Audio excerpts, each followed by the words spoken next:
we have like a fancy opening or something? I mean, good, but we can't do it right now, right? We didn't practice. No. We practiced no opening. Okay, we are live on YouTube. Welcome to the Sawyer Kathy channel. Right. Where we discuss current events and strange occurrences. We got to work on that. Right.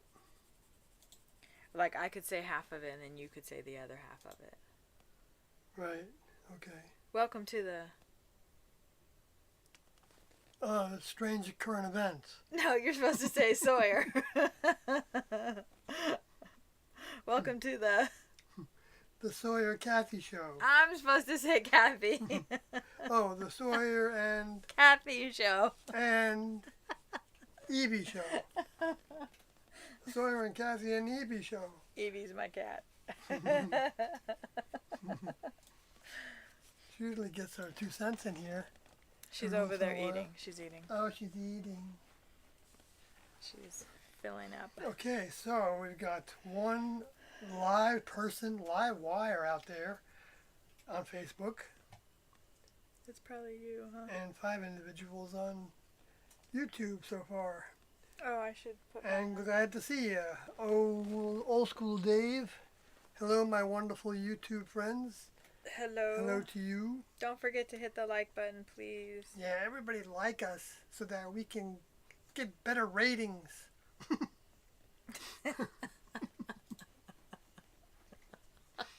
Dark Desert Highway. Hi, you guys. How good to see you too. And you're looking sharp. Yes, I'm wearing my... I'm not breaking any laws by wearing this shirt. And neither am I, because we did not make this shirt.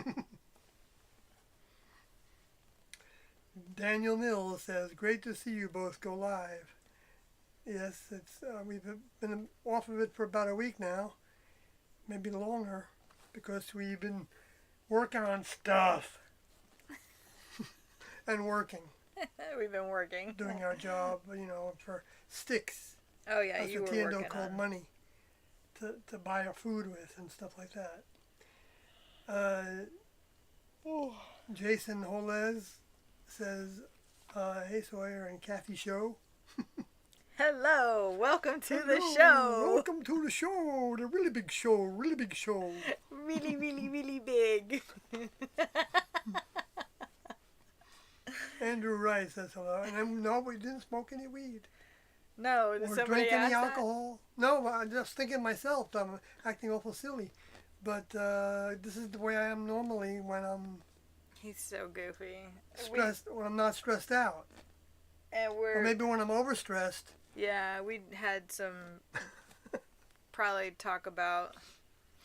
We were both... I was depressed for maybe 3 days straight, where I felt like I was on the verge of crying every second.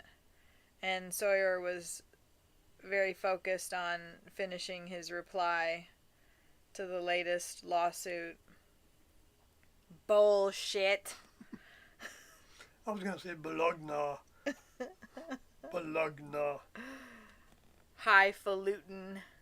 Right. As Dole would say. And I think, Sawyer and Kathy, you shouldn't play any tapes from T&O because you don't want to hear T&O talking because it's making it more widespread and people are going to go out and kill themselves because of it. That's what, they're trying to say.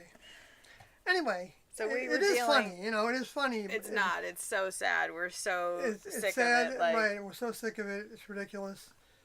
And yet, we kind of have to do it. I mean, Kathy mentioned the other day, maybe we can just not do any of this. Well, the carbon monoxide, and we shouldn't, the trigger warning. The carbon monoxide thing was going off in the RV, and we were like, well, let's just not fix it and we'll fucking die.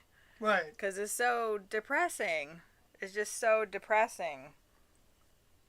But turns out that it was just a loose wire, and he fixed it. So we missed our opportunity. No, that was the heater was the loose wire, right? No. Oh yeah, both were loose wires. We'd be driving this thing. Yeah, Not this me. thing shakes like crazy when you're driving it down the highway. Every time we get somewhere, like we've been going back and forth from the campground we're at now down to Georgia, and every time we get usually it's actually, we learn our lesson the first time, but then we forget. When we get back up here, like I opened the door and we almost broke another blender. The blender, the whole dish thing, and another basin, like we always all seem that. to forget to take something off the counter. Yeah, so all that was on the floor. It was like, oh damn it! Did we break another blender? Right. I hear this crashing sound while I'm driving, and then Evie, the cat, our cat, freaks out when everything makes that noise. And so she starts throwing up. No, she didn't this time. She didn't. She threw up before we took off today. She threw up in anticipation, but she went to her spot.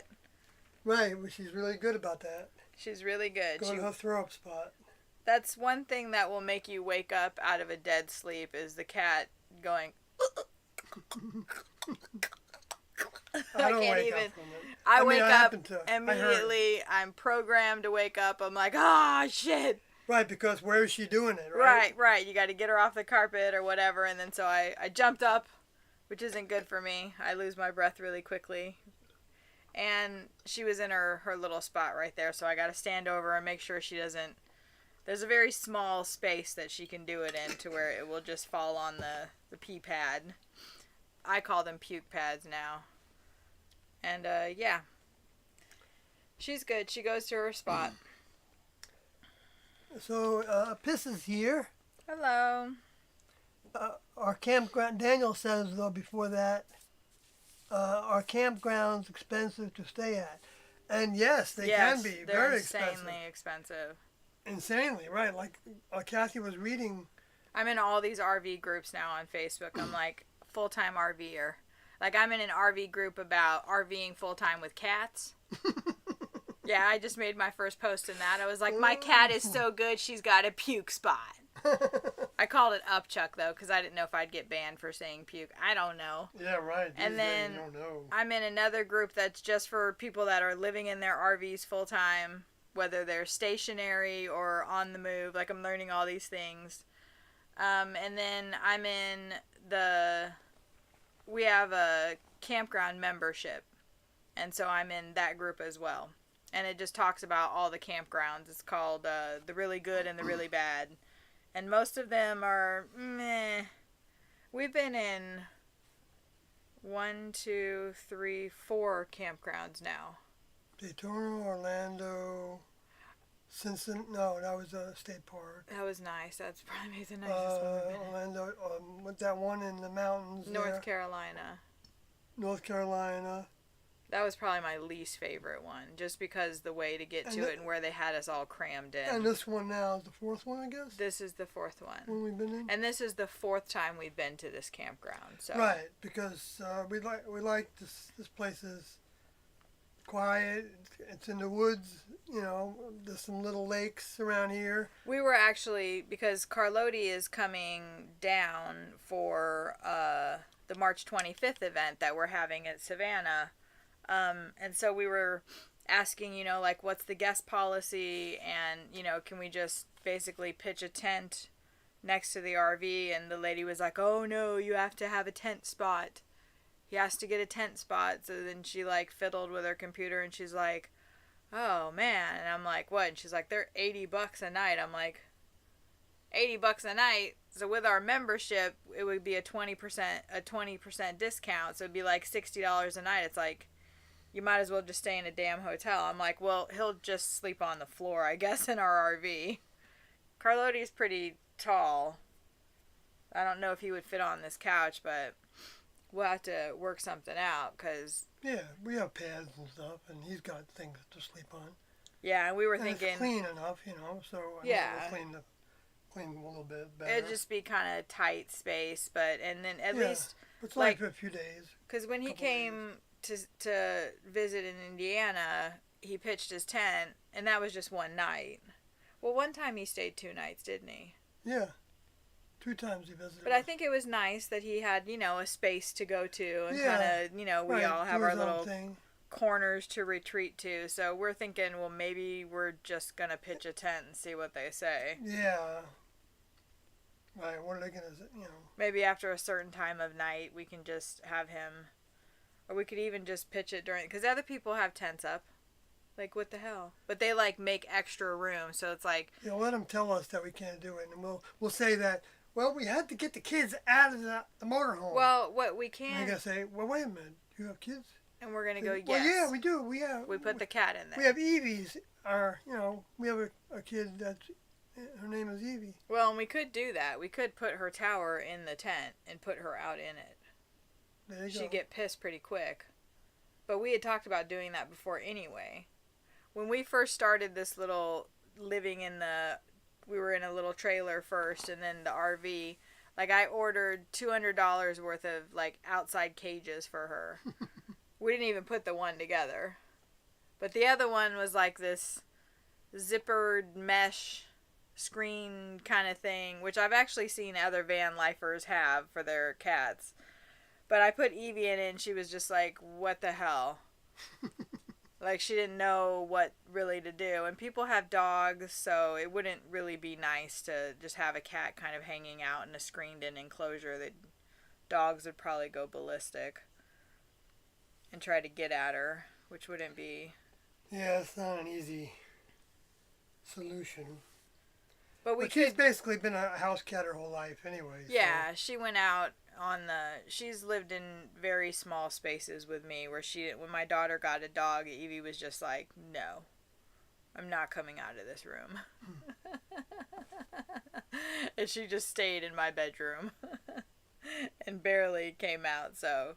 She's fine. She actually has quite a bit of room. She has a spot on the bed. She's got a spot up here. She lays next to me. She has a cat tower. She's got her toilet over there. And, Yeah, she's got the whole bottom bunk, which is toilet/puke area.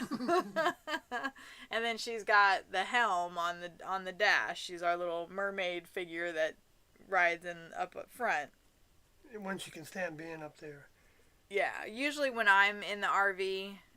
she's usually up there, but since the drive from Savannah to here is less than an hour, so it would take us probably 20 minutes just to hook the damn car up. Yeah. To the dolly, so we just drive it. It seems easier that way. And Evie cannot do the car. We learned that the hard way. She can't do the car anymore. We traumatized her when we took her to EDA's house. I think she has another name now, but we tried to give Evie to a cat sanctuary place. So yes, in terms of the expense, I think we pay like $130. Oh right, so I was like, to be able to stay in certain places. We bought a membership. Yeah, for like 3 weeks out of a month. The total membership lasts your entire life, but it costs $8,000. But you pay it off in stages. Yeah, which we're paying quite a bit of interest on it, I guess, from what I'm learning. You put $700 down or something like that? We put $900. Or no, we put $775 down, that's right. Which we couldn't really afford. Right. I think we used a credit card. We're in serious financial distress right now, and we're not really sure what to do about it, so there's that. Even if we work every single day, which we've been trying to do every night, whatever, we still have to make $900 a week, and just to keep even with our expenses. And we just can't make that much. It's just not. Even if we worked from the morning shift through lunch, through dinner, through late night. It's possible we could do it if we worked all those shifts, but how can you do that when you work the late shift? Yeah, we work till 2. You can't get up in the morning. We just never sleep. Right, you would never sleep. And we got ourselves in this mess, so it's not like, we're trying to play victim or whatever, but it's expensive to live Like, we just spent how much at the grocery store? And we don't even... $150 for a week's worth of food, maybe. We literally eat once a day, and then we have, like, kind of a snack. Like, we really do not even eat that much. So it's just crazy how much things cost. And well, you all know that the inflation is growing in this country, and it doesn't look like it's going to stop. Yeah, but basically we pay, it's like $158 a month to stay in campgrounds. We can stay 20, the deal is you can, for the package that we got, you can stay 21 days in a park, and then you have to stay 7 days out, and then you can stay another 21 days. So you don't pay anything for that. It's really good. In addition to that 158. So some people are paying, what?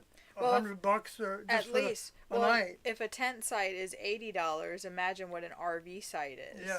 With full, like, it's called FHU, full hookups. I don't know what the U stands for hook up. FU. You got to put FUP? the H in there. It's FHU. Oh, FHU.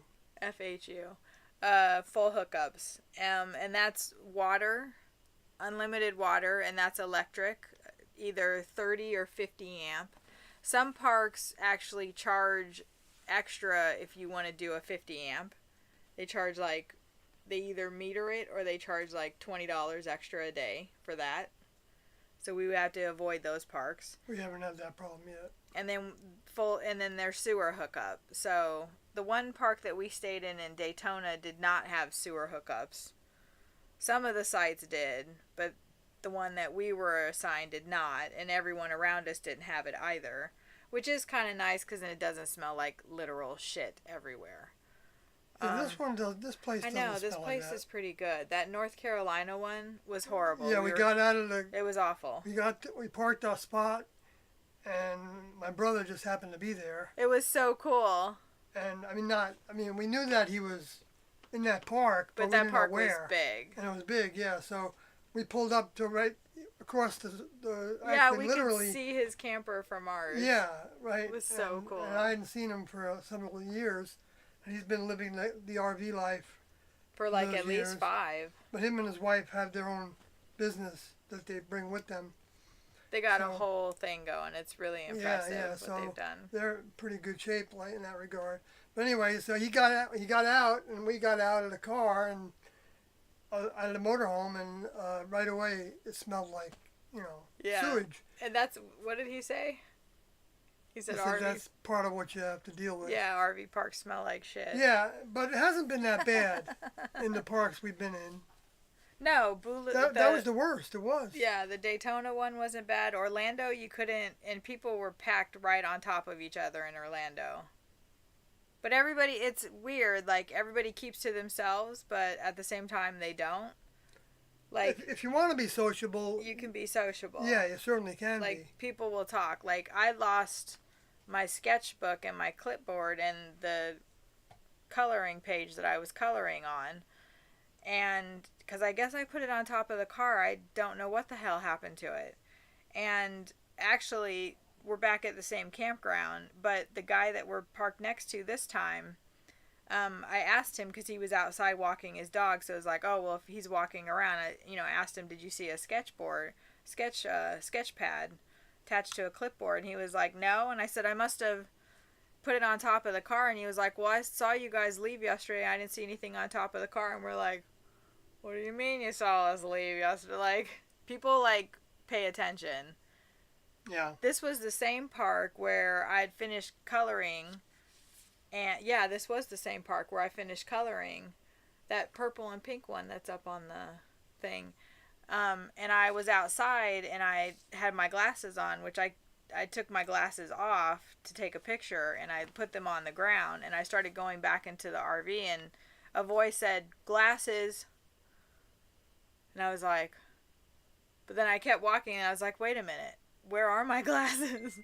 So there was a gentleman across the way that was, I guess, watching me the whole time while I was putting my picture down on the ground and taking my glasses off and taking a picture so I could post it on media. So he knew exactly where Yeah, he What just you were doing. was like, glasses. Like, you put your glasses down on the ground. So I picked him up, and it was bright out. He was sitting like underneath the sun, kind of, so I couldn't see. So I came back in, and then I was like, I think that guy had to be, someone was talking to me. So I went back out there and I saw him, and I was like, thank you. So people pay attention and watch you. Let's get to talking about The UFOs. those objects. Yeah, because somebody asked me in Facebook what I was thinking about them, and Everybody's talking about it, right? yeah, right. It's really interesting that of course I don't know what if they're Chinese or another government, or I know what It Biden kind of said seemed today. like that might be what it is, though. Said that it was not another government. He said it wasn't Chinese. The three of them weren't Chinese. The first one was. This is the latest from Fox News. I was listening on the way here. They're not the greatest news, but they're better news than some of the others. But well, I think in this case they're all reporting the same thing, which isn't it really weird to hear the media saying, the news, like CNN and Fox, saying the military shooting down UFOs, like, right. What? Like, okay, so we're just gonna acknowledge that there's UFOs now and act like it's not. I don't know. It's just the weirdest thing. We watched Russell Brand too talk about it. So Yeah, and he's got a good. He kind of says the same thing that I said initially, was that this is a way, regardless of why it's happening and who's doing it. It's like Hillary Clinton said, and Rahm Emanuel said, that you'd always take advantage of every what do you call it? I don't know. Distraction? Every negative? Everything that happens, you can take it. advantage of it and spin it to the way you want it to be. And we know for a fact that, I think Kathy's listened to enough tapes and read enough of T&O's material. And so we know for a fact that the space aliens, the people that have hybridized new physical bodies for their souls to take over, they have their agenda is basically twofold: steal souls for their own ranks, and get off the planet if they can. And they've got another agenda, I guess, that's if they can't get off the planet, then fight the next level. Even though they don't think of it as the next level, they think of them as another alien group like themselves. Right. But those that have more power than they have, more technology, and so in all those cases, or also build underground cities and so forth, in order to hide, which they've been doing, throughout different civilizations. It appears that they've been hiding inside the earth, under the sea, with entrances into caves and things, with their spacecrafts, and probably in orbit, around the near space of the earth, for who knows how long. But all those things require technology. And the best way I think they can generate funds to pay for all the technology that they want and need is by getting humans to do their work for them, because they don't have their own laboratories for building spacecrafts. They don't have their own anything. Well, and there also might be they can't be seen. Right, they don't want to be seen either, because they don't want to be shot down, and they don't want to be so if they're going to be seen, then they have an agenda for that. And maybe they are making some of these spacecrafts or getting humans to do it. Like today, the report that I heard was that there was some entertainment companies involved with this, and there were some others that were. What do you mean? I don't know. That's what they said. They said it was the Hannity show. He said that. Hannity. Yeah. Yeah. You know, he's as good or bad as anybody else. So I don't think that everything they say is wrong. I don't think everything they say is inaccurate. Any more than I don't believe everything I hear, and I don't disbelieve everything I hear, unless it really stands out. Well, who was that one guy that they finally took off the air because he was so nuts? Was that Glenn Beck? No, that was Bob. We had like this big chalkboard. He had like this big whiteboard, and he was like No, that was basically ranting and stuff. Yeah, I know who you're talking about, but who was that? It wasn't Rush Limbaugh. No, I forgot his name right now, but he's still around. Who He's was got his that website. guy? Who was that guy? Yeah, but anyway, I mean, That even guy him, was nuts. even him, sometimes he had things to say that to me were interesting. Well, And yeah, then- they were interesting, but it was just a bunch of, I don't know. It's just like believing in the Illuminati, Well, which is fun, but no one is that smart to run the entire world. 5 elite people right. running everything and programming people But and see, that's doing all these nefarious yeah, things. It's that, like, that's the extreme aspect of the Illuminati. But the fact is that there are a limited amount of rich people. space aliens. Uber Right? rich people. I mean, there's a certain amount of space aliens that are actually in control of the leaders of this country. See, I'll believe that before I believe in the Illuminati. They're just the rich people that are being manipulated by the lower forces, Right, the which space we all alien are. souls, and we all have a certain amount of that kind of manipulation, right? But that we're subject to it doesn't mean we are being manipulated. It means we're subject to it, because it depends on what we do and think. And We were just manipulated for the past week. yeah, I don't call that manipulation. That's You a don't think so? bombardment. Tiendo called that bombardment. When you have negativity, coming into your head, and it feels like it's depressing. It's overbearing at the moment, and you feel terrible about it. And but if you recognize it, and sometimes it helps to express it, because Kathy could see that I was depressed. Well, what happened was I was depressed for 3 days, and then I listened to a tape, 676, which says with the tagline is negativity is like a computer virus. Negativity is a computer virus. Yeah. And I listened to it once, and then we listened to it, and then I listened to it again, because the whole time I had an influence that was just like hammering on me, and it was just like, I don't want to hear this. I want to be negative. I want to be upset. I want to be depressed. I want to think that everything is crap and I can't get through anything. And then after the third time of listening to that tape, 676, negativity like a computer virus, if anybody has access to the tapes.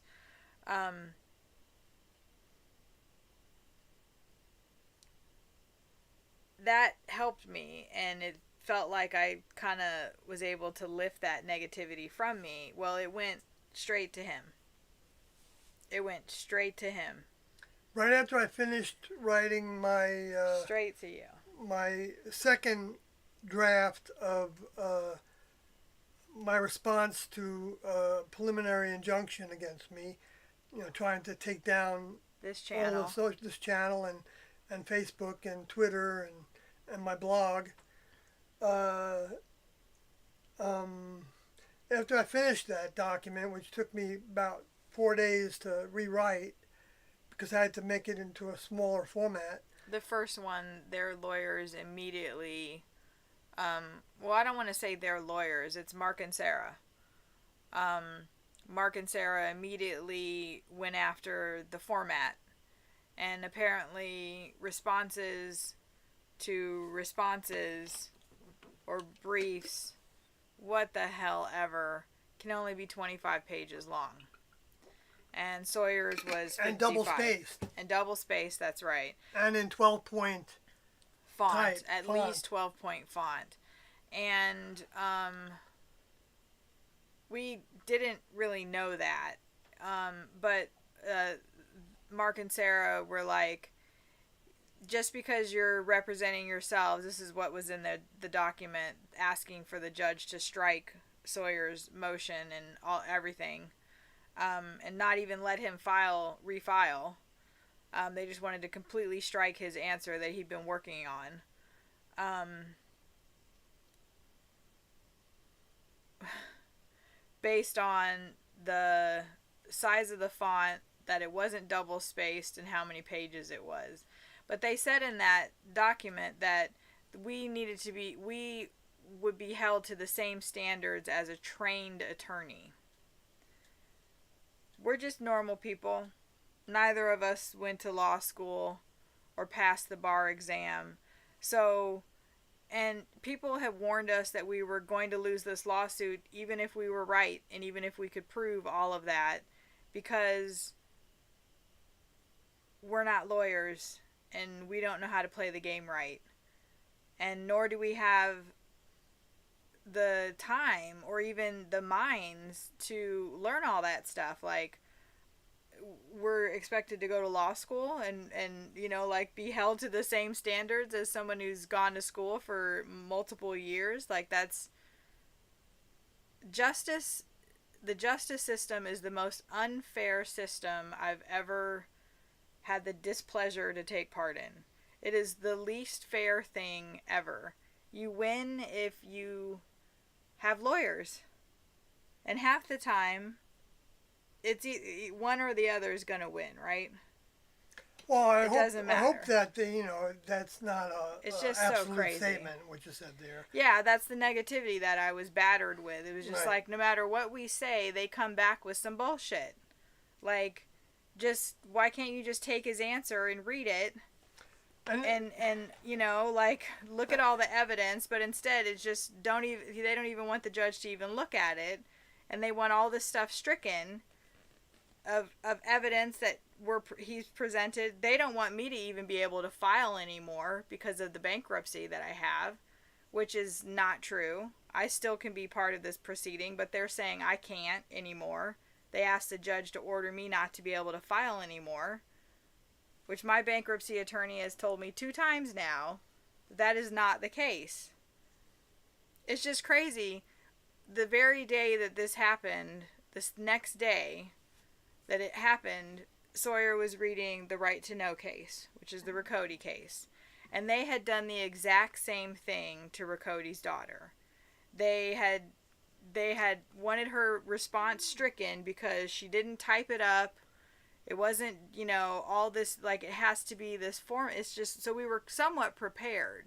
Which they also did that with the San Diego case. Right. So Carlotti has been a mastermind in getting things directly from the next level, it seems like, where they're just putting stuff into his brain, like, look at this, and us too as well. And he's had some help. But he's really... to find some of these court cases. That's right. He does have friends, contacts that he's had that we're not aware of, but that are, yeah, and because Mark and Sarah won't submit this as evidence because it doesn't help them. It hurts them. They finally did, though. They submitted they submitted what does not hurt them.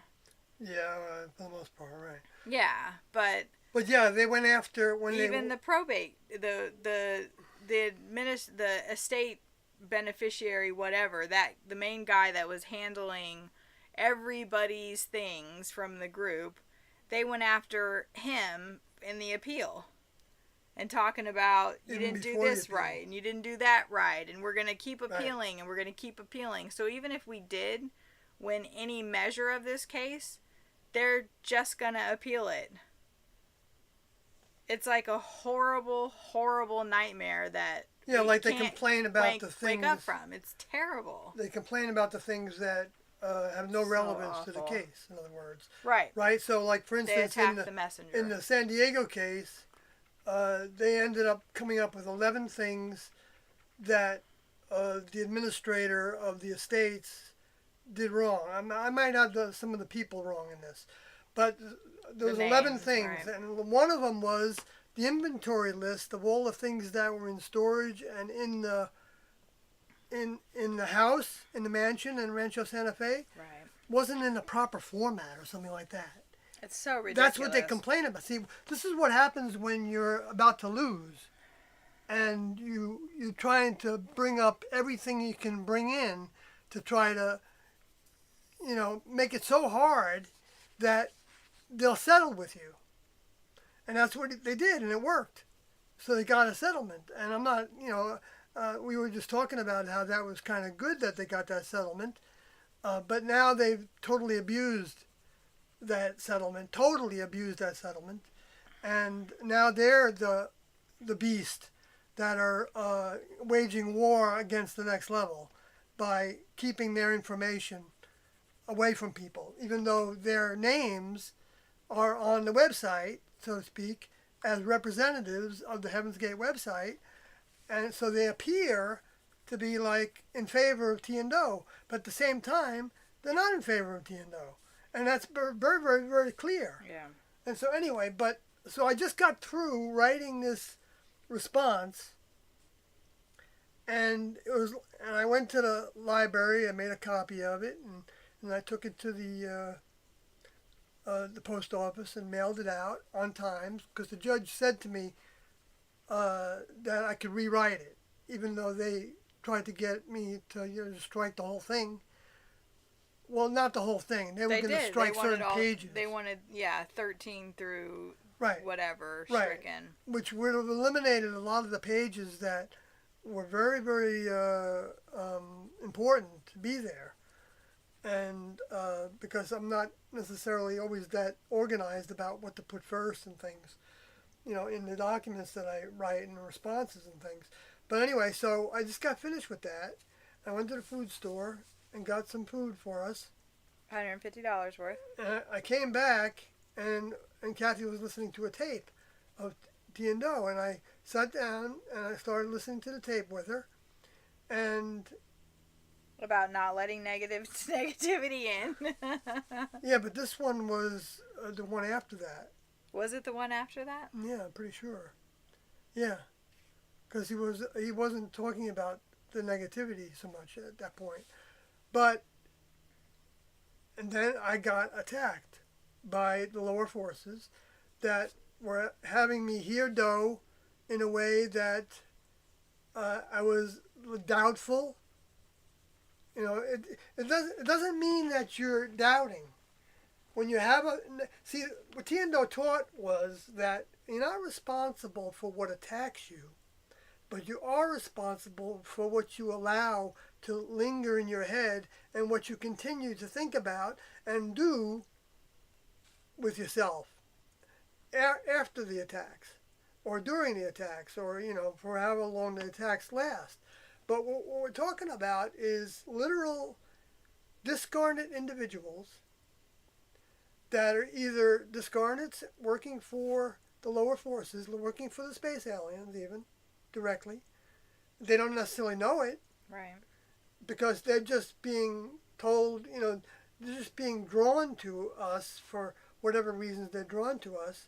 And our own boogers. Yeah, that they might have been with us forever. Yeah, that we have, that don't really want us to do this stuff about T and O, we all have them. And so they'll put thoughts into our heads, into the vehicle's consciousness. That's what I'm talking about, our heads, which is separate from the mind of the next level that we've drawn into these vehicles. So there's two types of mind, right? The lower forces mind and next level mind. It's really that cut and dry. But it's not that easy to distinguish one from the other, except by the techniques that Do gave in terms of if it's a negative, it's not from the next level. That's right. So like even if you're down on yourself, it's not from the next level. If you're down on other people, it's not from the next level. If you're, there's degrees of this, okay?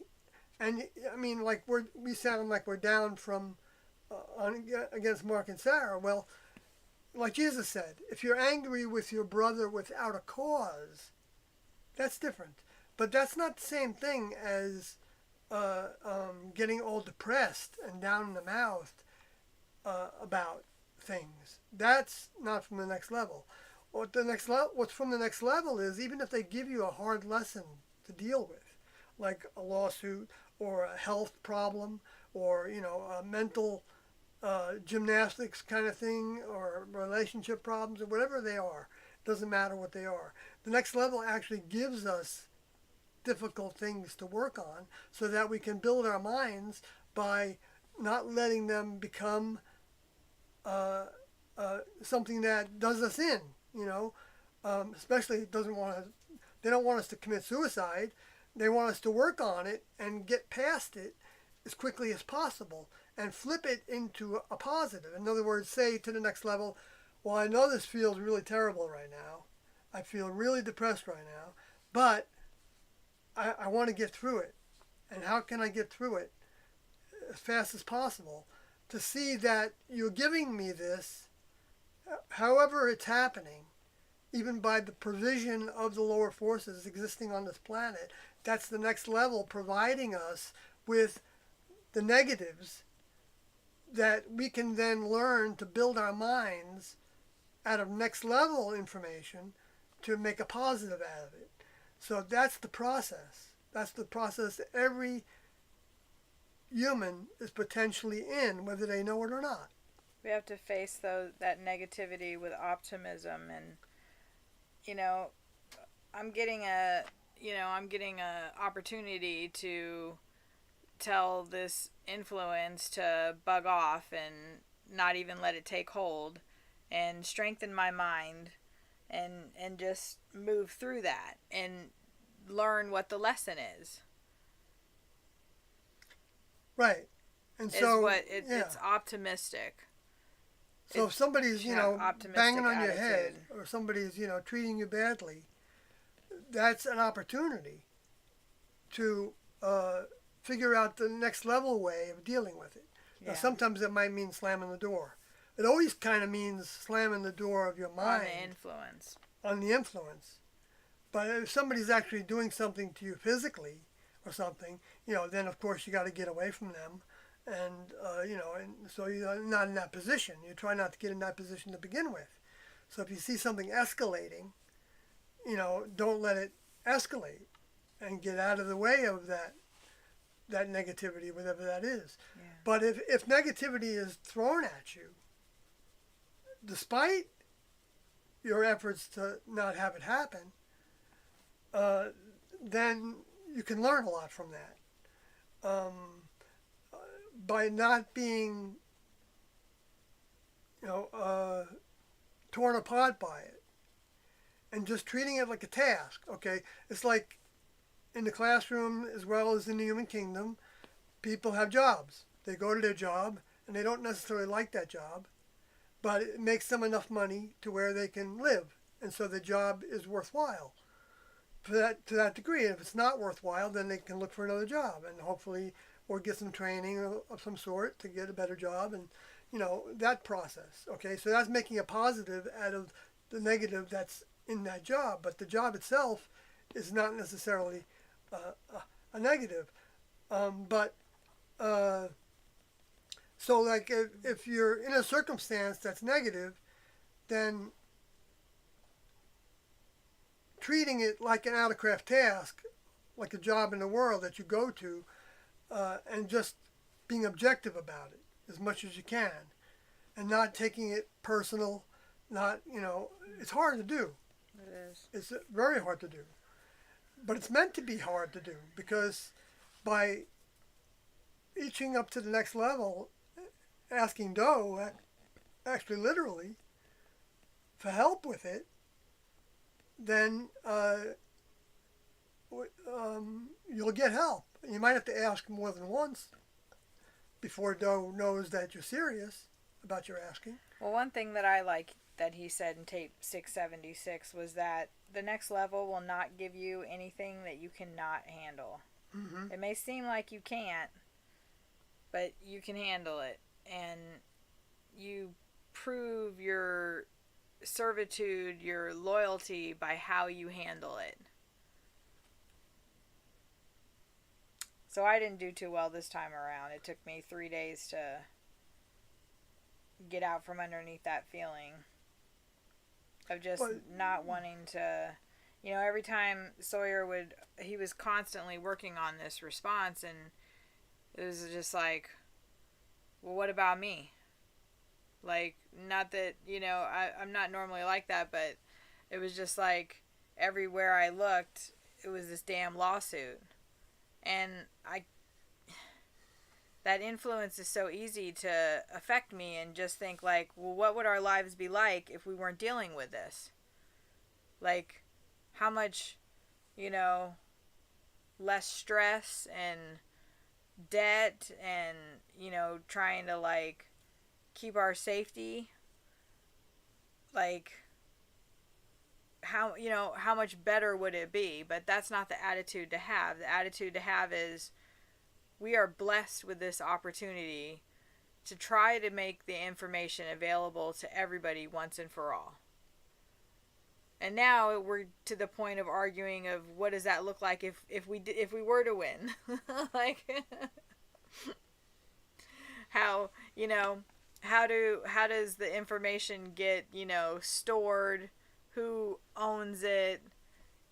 Like, do we... And maybe that's something that everybody can kind of chip in on, like, because, I mean, that's probably getting way too far ahead of ourselves, but at the same time, we need to have a plan, like, whether we start a non-for-profit ourselves, that everybody maybe can have a piece of, everybody chips in, like, dues or something, I don't know, to pay for the license, or I don't know what, it costs money to start a non-for-profit. It costs money to file the things that you have to file every year to keep that kind of stuff up. But where does Mark and Sarah, I'm presuming, have a storage locker somewhere with probably hundreds of items in it. So where does all that stuff go if we all have equal ownership of it? Should I have equal ownership of it, but I wasn't in the class? I feel like Sawyer, Carloti, and Wanoti, and maybe Pip Odie, if he's interested, like, former members of the group should all have equal ownership of this material. At the same time, I feel like there needs to be a central location where everything is going to be, and not divided up amongst everybody. So, but see, that's what Doe said to do. But the physical stuff? Yeah. Well, he said the things in storage room was packed. To sell it. Well, yeah, he said whatever you can sell, use that to support yourselves. Right. So what my idea was, or I guess that's the problem, is it's my idea, was to have a museum. So we are selling it. Well, in a sense, and it's in one central area. I don't see that as necessarily a negative. But I don't, we don't agree on some of this. No, we don't. And because I think what's the point of having it in Venezuela and where Carloti is, and where we are? Why not? You have art museums all around the country with different kinds of art in them. So what's the difference if you have... So Wanoti would set up a museum, Carloti would set up a museum, we would set up a museum? I would say divided among those that were inclined to disseminate the information. That instruction that Mark and Sarah got for that contents of storage, the items of value in there. But wouldn't that be right? That's the thing. What are the items of value? Well, we know what the items of value. The tapes, the books. The tapes are the biggest items of value. The audio. Right. The like Sawyer was. We were listening to another tape where it was in '92, where you and Junodi had made your own tapes. Yeah, Dora had us make. Before Beyond Human came out. Right. That Doe was thinking maybe the students would do that, but then I guess upon watching them, he realized that he needed to go ahead and put his face out there. Yeah, he realized we didn't have what he had. Yeah. I mean, he knew that all along, but he was going with his instructions at the time. I think those tapes still exist, and that they were in storage. There were tons. I don't know how many, VHS tapes, but there were boxes of tapes recovered Mm-hmm. of videotapes. So, like, what's on them? There was also the footage of, them going up to Bend, Oregon, and the trip that they took, and all the stuff that was in that latest Inside Edition thing of them sitting down at a restaurant eating. There's, like, all this footage that Mark and Sarah are just sitting on and not doing anything with. So, yeah, I think all that needs to be copied and dispersed to whoever the heck wants it. But then, like, we'd also discussed, like, does anybody get to use the Heaven's Gate logo? Can people just, like little Uzi Vert, can people just take it and do derivatives from it? And what if it's, I am the satanic god genius, and they're using the keyhole logo? It's like, so on one hand, it's like Mark and Sarah have done a disservice with the material, but at the same time, they've also done a great service by preserving it in its originality and its form that the group made it in, and not having it changed or altered. It's tough, and it might all be moot points because we're probably gonna lose anyway. I shouldn't say that. We're not gonna lose. Well, I'm not attached to the outcome, so no, I'm not either. Whatever happens, but I'm going to do my best to try to, present our case. Yeah, as it stands, we have not infringed on their copyrights since they brought this lawsuit against us. The only way that we've infringed on their copyrights is by the thumbnails of the older member. Which really isn't their copyright, because there was a copyright of that older member before that. But even then, like, even if that was, like, a valid thing, like, where does fair use come into play in all this? Right. And what are they doing with the image of the older member? Sarah seems to think that it should be enshrined on an altar. I'm making that up. That's not what she said. But she did say that it was a very serious, sacred image, and that it was just for, I don't know, she made it sound like nobody should be using that. I'm like, people are using that as their profile picture on Facebook, right? And she was just like, gasp, the horror. Like, that was ridiculous. Her reaction. Who cares about that?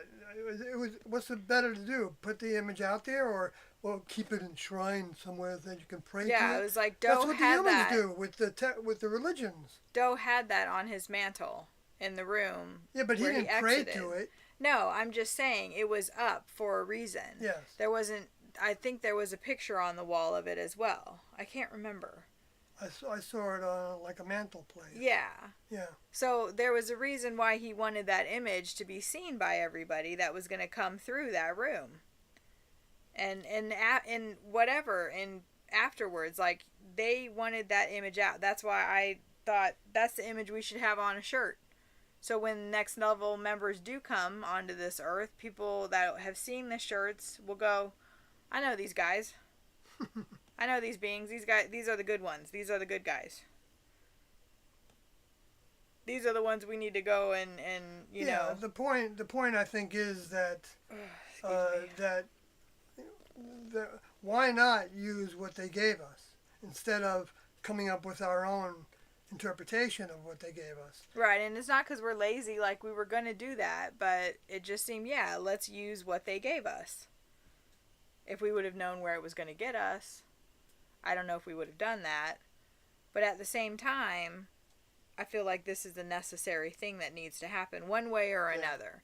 Yeah, and this has been brewing for a long time. And if we don't win this lawsuit or get the outcome that we feel needs to happen, which is the material available to everybody, then we're going to try to see if we can appeal on an improperous kind of standpoint, and we'll see if that's even a possibility. But if it's not, then you guys... Well, we have a countersuit. People need to sue Mark and Sarah for the information. Like, it's easy to, like I've seen a lot of stuff online just recently. I'm not saying people need to do that. I'm not saying that either. I'm not advocating for that. But I've seen a lot of people putting them down and talking about, they're hiding the information and they're psychopaths and they're this and they're that, and it's like,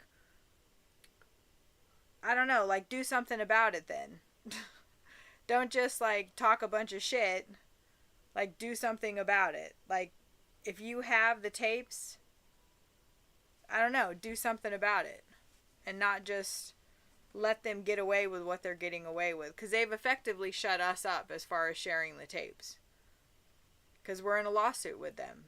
But nobody else is, so let's all, you know, do whatever. And they're probably going to use this, exactly what I'm saying right now, and say she's, you know, conspiring with people on their live stream to have people post our copyrighted material. I own it. Mark King, I own it all. That's what he wants everyone to acknowledge, that he is the owner of all the Heaven's Gate intellectual property and the physical property. It's like, dude, what even is that? Well, Right, what is the that? definition of what Like, that is. that's not How what... many people received that information from Doe? Multiple people. Well before the consent decrees. So it's ridiculous. You know, to think that it's that important for Why one wouldn't person. you want to share it He with thinks people? it's the only way to preserve it is to hide it, you know, and then, you know, only have one person in charge of everything. When that's what the lower forces do. You know, they try to, you know, like what Catholic Church did with the Dead Sea Scrolls. They try to keep it away from people. Well, and like the Bible, like you and I argue about this too, like how much the Bible has changed from what it was originally. Like, none of us speak Hebrew or whatever Abrahamic, whatever language the Bible was actually written in. Aramaic, thank you. And what Greek, it was written in. But I can damn sure guarantee you that King James, whichever one that was, did not have Christianity's best interest at heart. He didn't have, you know, when he you know, did what he did with the Bible. Like, how many books have been left out of it? What about the Dead Sea Scrolls? Well, but see, the next level has an interest in keeping the information accurate enough. But what about the Dead Sea Scrolls? Yeah, we ended up getting a lot of that. Yeah. So it ended up being published. See, right, but it's not like the Bible is the best-selling book in the world. I think it's still at the number one. Well, okay. Like almost every single household has a Bible, whether they read it or not. I have multiple Bibles because I'm weird and I like books, but... Right, but I have 2 Bibles in here. But there's all kinds of inaccuracies in it, so you can use it to justify anything under the sun. Right, and that's what we were talking about with the Heaven's Gate stuff. And the same with the Jesus material. We don't want that to happen. Tiendo said that the Jesus material in the 4 Gospels was kept accurate enough by the next level, even though, but you can talk to somebody that's, you know, a Christian, and they'll tell you all these words that are in there, you know, that Jesus said this, you know, John 3:16, you know, they'll quote that over and over again, that Jesus gave his only begotten son. Is that John 3:16? Yeah, right. Is that that one? So that whoever believes in him shall not perish and shall have eternal life. Which, sure, it's all true, but what does the word belief mean? And what is eternal life? And what is eternal life? And what's the process of getting there? Jesus said, I am the way and the truth and the life. Nobody comes to the Father except through me. Okay, so what is that way? That mean? Yeah, that little word way. That's a pathway. That's like a highway. I was talking to somebody in the chat room yesterday. I was typing in a response to a Christian's comment on our last live stream, and I said to him, the way is like, well, let's say you looked at a map and you wanted to go to Alaska. You could look at that map and you're going to, you know, drive there. Okay? So you could actually look at the way to get to Alaska. Mm-hmm. But what kind of effort is it going to take to actually do it?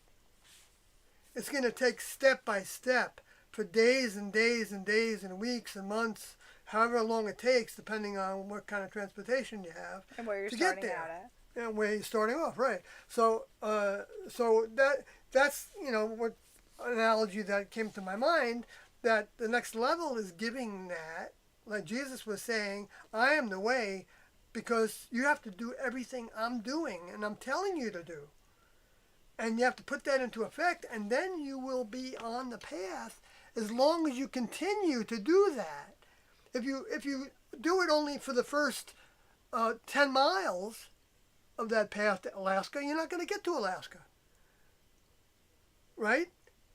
So the same thing with Tiando's teachings. You can be on the path, but doesn't mean you're going to get there. If you stay on the path and you keep on looking for the next steps to take on that path, and you deal with the negativity that's coming to you to try to stop you from being on that path, then you will stay on the path if you're looking to the next level for help. Right. If you're not asking the next level to help you stay on that path, then they're not going to help you as much as they will, if you're asking. It's procedures. Right. So. That's why the tapes are invaluable. Yes. The tapes are invaluable. Just listening to them, and that's where we're talking about all this information. I know Sawyer was in the group for 19 years, and he is pulling from that as well. But literally what he was just talking about is on the tape that we just listened to, 676. And 677. They were combined. It was 2 hours.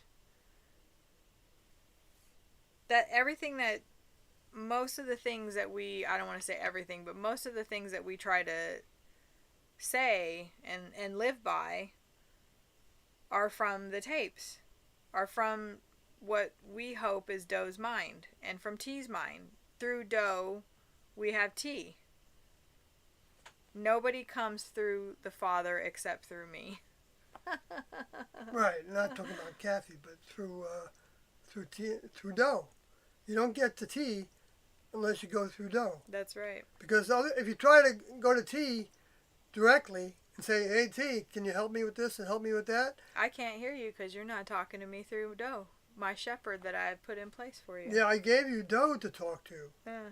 And doesn't mean T won't sometimes, have something to say to you. She pops up in people's dreams, even though she just said through Doe on the last tape that I listened to. I don't know I can't remember if you listened to it with me. Was turn a deaf ear to influences.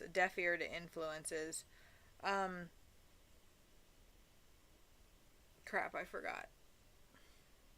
Wow, that just totally went right out of my brain. I might get it back. I'll go to the chat room.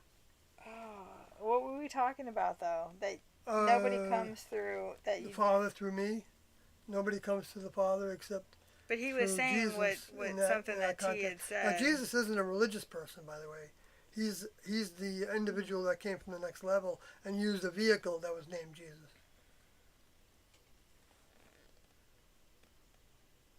Anyway, so... It was good, though. But, I keep on forgetting to, go back to those objects. Well, I'm sure as we go through the chat that people are asking, right? Yeah, they're actually talking about other things, so we're never going to get to that probably, but maybe that's okay. We'll get to it. Listen to you.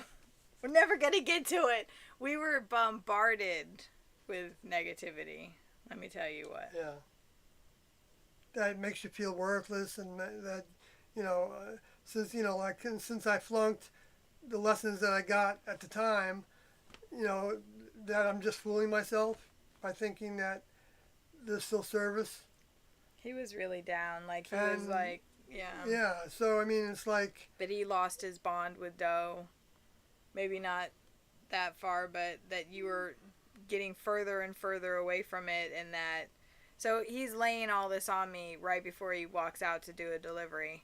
And he's like, because he wouldn't tell me what was wrong, so I was like, it's me. I said something to piss you off. And he's like, no, it's not. It's, I feel worthless, doubting Doe, breaking the bond, maybe I need to exit. I didn't say it in that way, but I was thinking all those things. And then he jumped out of the car to do a delivery, and I'm just like, and then a cloud immediately came over me. But we tried to talk through it. And it's like, okay, well, if you feel you need to exit, then what does that look like? Because I don't want your bond to be broken.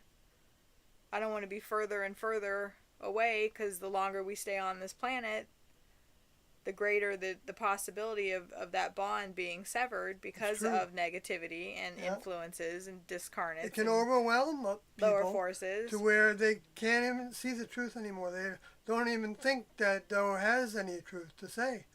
That it was just like, he was well-meaning, and that's where it can go. Or you can think that he meant things to be applicable in a general way. There was no specific plan. That was, make it into a new age thing to where you worship the picture of him on the wall or something, and you think, oh yeah, oh God, I want you to be in me, but then you don't ever listen to what he said that was required to to show him that you wanted to be in his service. You don't ask for service. If you don't ask for service, you're not going to get it. And that's what our service is this lawsuit, and we should be grateful that we're getting sued. Yeah, right. Now, see, that's the thing. See, the lower forces don't want people to give service to Doe. They don't want that to happen. No. They want to steal those people that are souls. They want to steal them to be service to them and the human kingdom, to remain human forever and ever and ever. Into iniquity.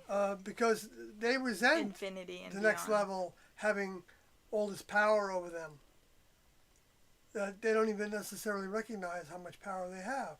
Because the next level doesn't, throw it around. They don't wear it on their sleeves, so to speak. They don't use it as a threat. Except, they do tell you the truth that when everything is done and said, and the next level decides that this garden, this planet that they own and created, is ready to be made into some other kind of operation, then then we're not going to be talking here anymore. There's nobody who's going to be talking anymore, hardly. We don't. I mean, there may be pockets of people on the planet that are doing stuff, but who knows? If there'll be any infrastructure left or what, and how fast that'll all go away. Mm-hmm. It can happen very fast. Mm-hmm. You see the earthquake that happened in Turkey? It's now up to 40,000 people. That can happen all over the place every day. 40,000 if the next level wants that to happen. 40,000 people. I know. And, that's difficult lessons. Very difficult lessons to lose loved ones and suffer through that. Your whole house. But it's also can be shifted into a positive. Everything that happens to us in the human kingdom can be shifted into a positive. It might take a while. People might suffer for a long time before they recognize, well, I wouldn't. I'm not saying I'm glad that happened. I'm not saying I don't get off on other people's misery. But I have my own misery. Excuse me. And I have to get past it if I'm gonna grow from it. Yeah. And that's the same for everybody, I believe. That we all can get past the things that are difficult. And the way to do that is to seek Doe's help and to apply what you feel like he gives us.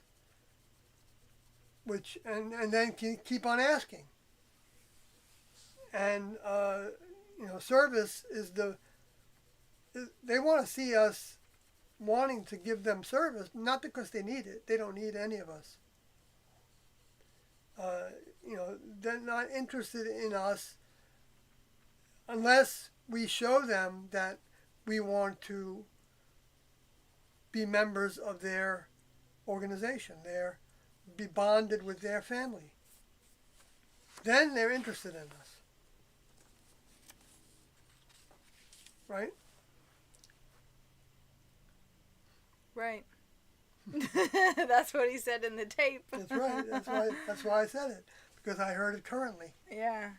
That you ask And then not just because you think you're a good boy for asking or a good girl for asking.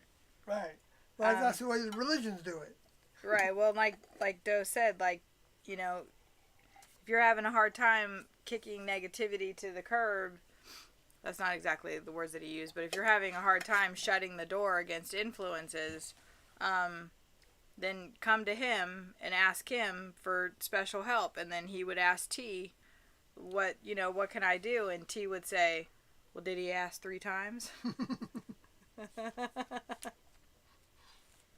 Because you have to keep asking. You have to prove that you want it, and that you're sick of playing those tapes in your head.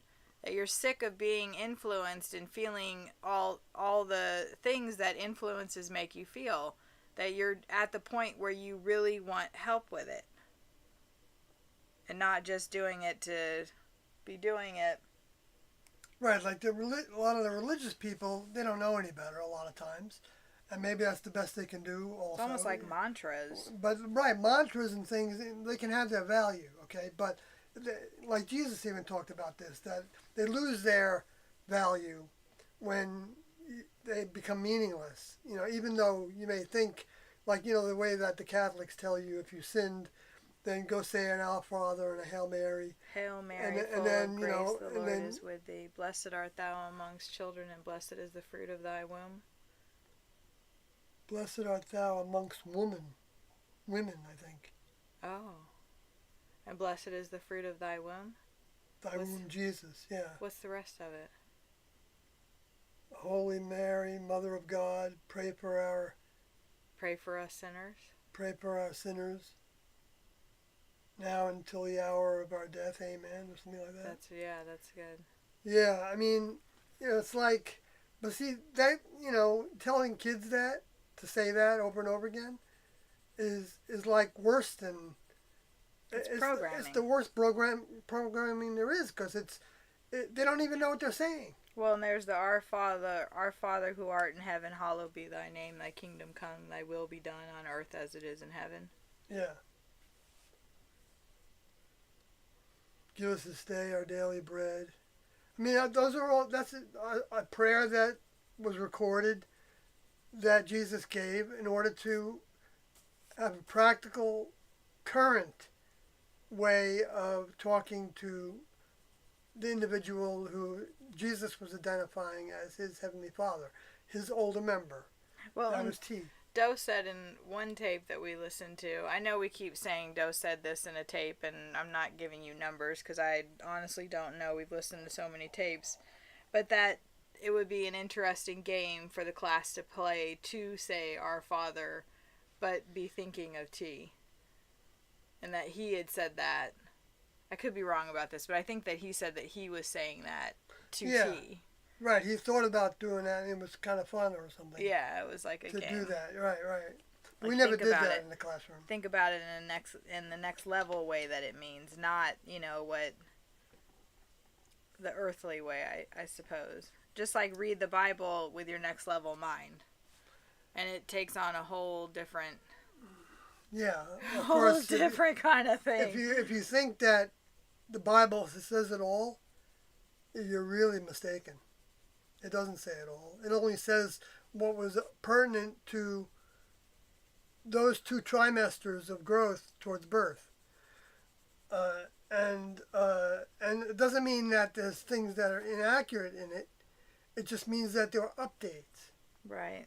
Okay? And so in other words, there's more things that need to be done than what's in the Bible. A lot more. Okay? But those things get you going.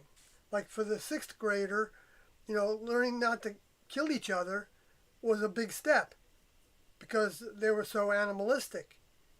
Okay, so they didn't think twice about killing somebody if they looked at their spouse in a wrong way or something. Oh yeah, that was crazy. Yeah, like that book on the Essenes. I'm just like, what the hell? He's like, this one guy was so pissed. This ruler, I can't remember what dude he was. He was so pissed that he had all of the men crucified. All of the men, like thousands of men crucified And then while they were on the cross, he had their wives disemboweled and their children murdered in front of them. Like, who is that pissed? What a horrible time to live in. I think it was a Pharisee that they said that did that. Like, that is insane. Like the Egypt thing where they killed all the firstborn sons. Mm-hmm.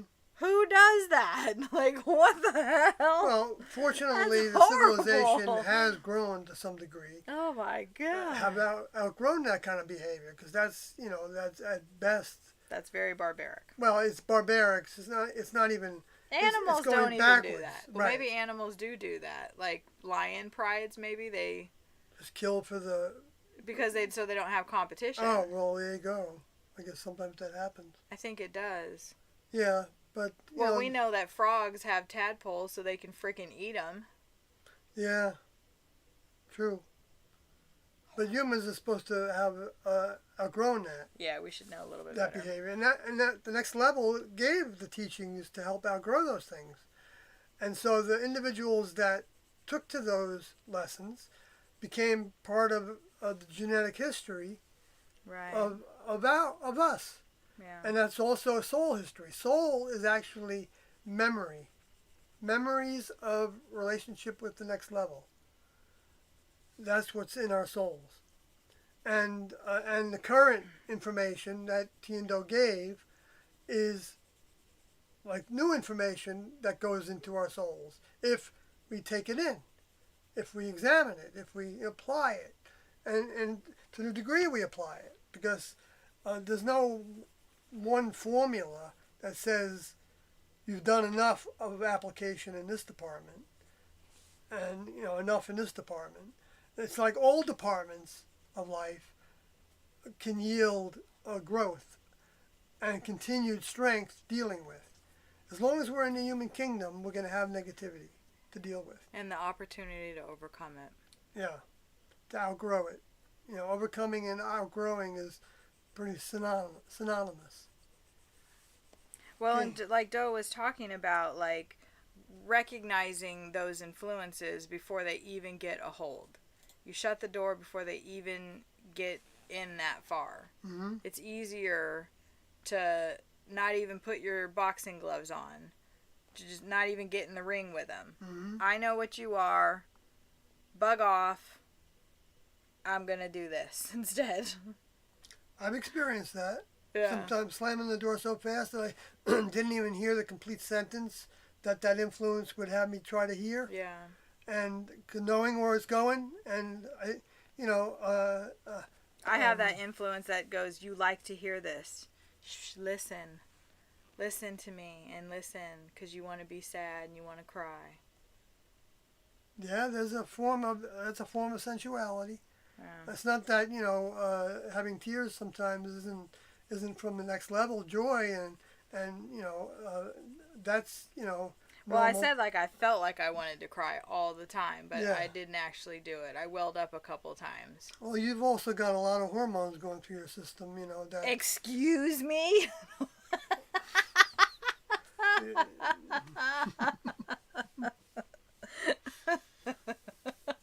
Uh-oh. Was that like a I see that face you're making. was that a chauvinist thing to say? No, not at all. I am going through premenopause, though.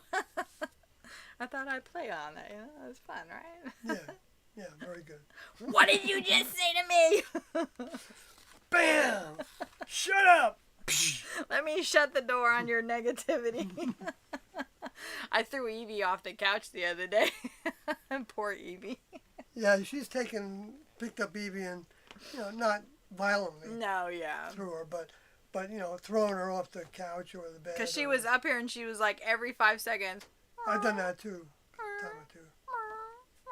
It's like, shut the hell up. I did it when she was going to throw up on the bed That's different. before she learned to go to her spot.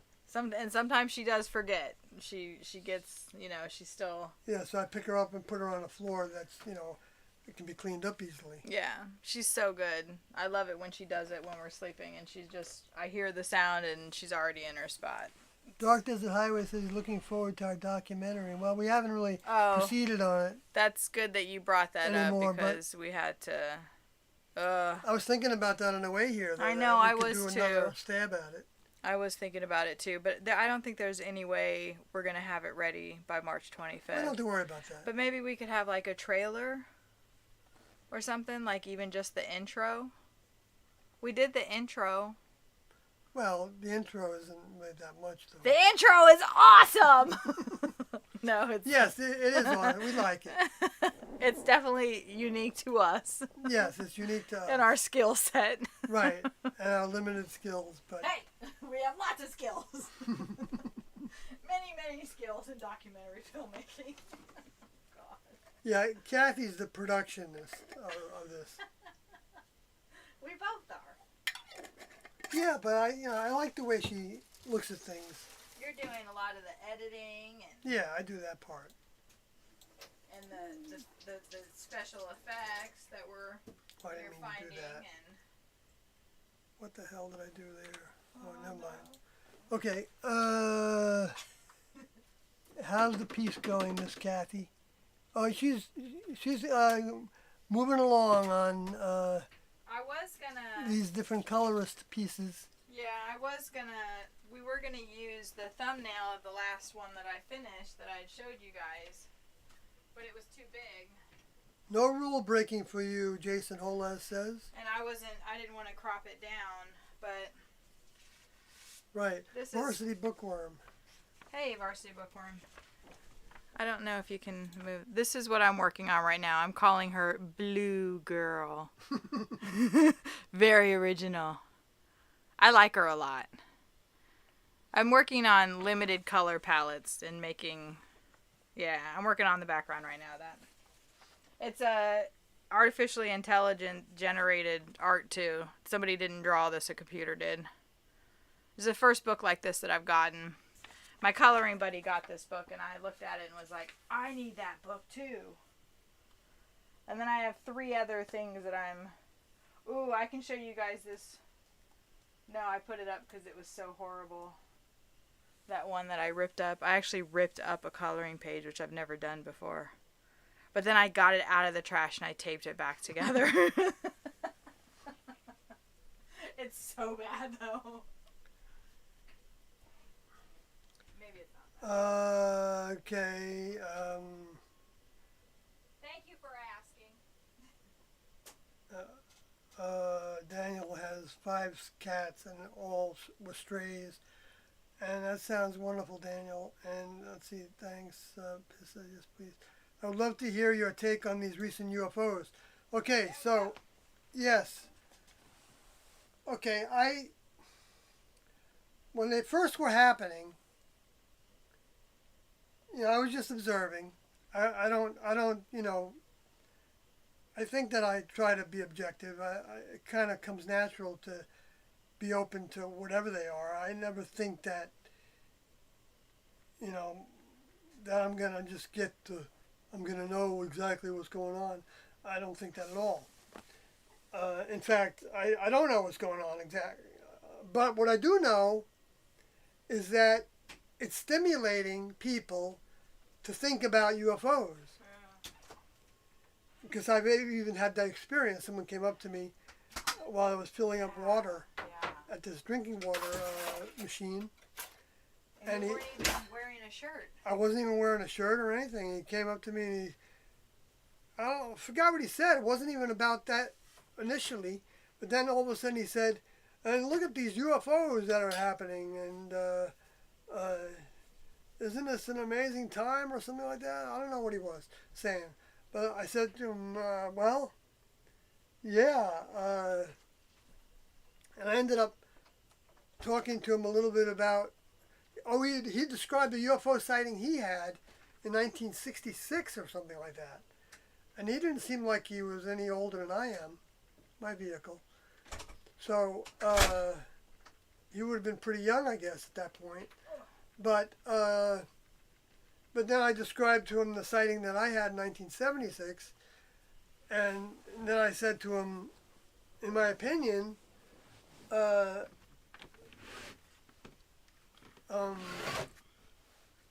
some of the things that are happening, or some of the UFO sightings, are members of the level above human. the creators of this planet and the life forms on it. And then other things are the space aliens doing things. And it's hot. So You said space aliens to him? yeah. Yeah, and then he started to go south a little bit in his head, and he started to walk away, which was fine. And then he walked away actually. So, and I went about my business. But yeah, he brought up the objects that were being shot down, and like one of the objects was described as octagon shaped. Uh huh. And another one said that it affected the sensors on the fighter pilot's Oh, right. jet. The Sidewinder, the missile that missed. Yeah, and it missed because of it. And is that right? It missed because of the sensors were affected? I don't know, but it missed. Yeah, and then and so I began to think, okay, well, if this was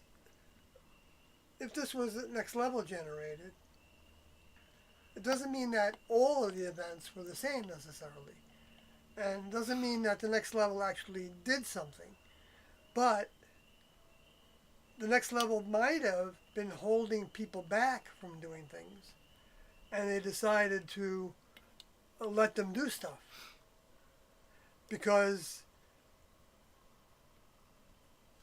to try to bring the consciousness up of the people to be thinking more about what's happening in outer space and what UFOs are and well, people were talking about, or the news was talking about, because everyone's like, well, why now?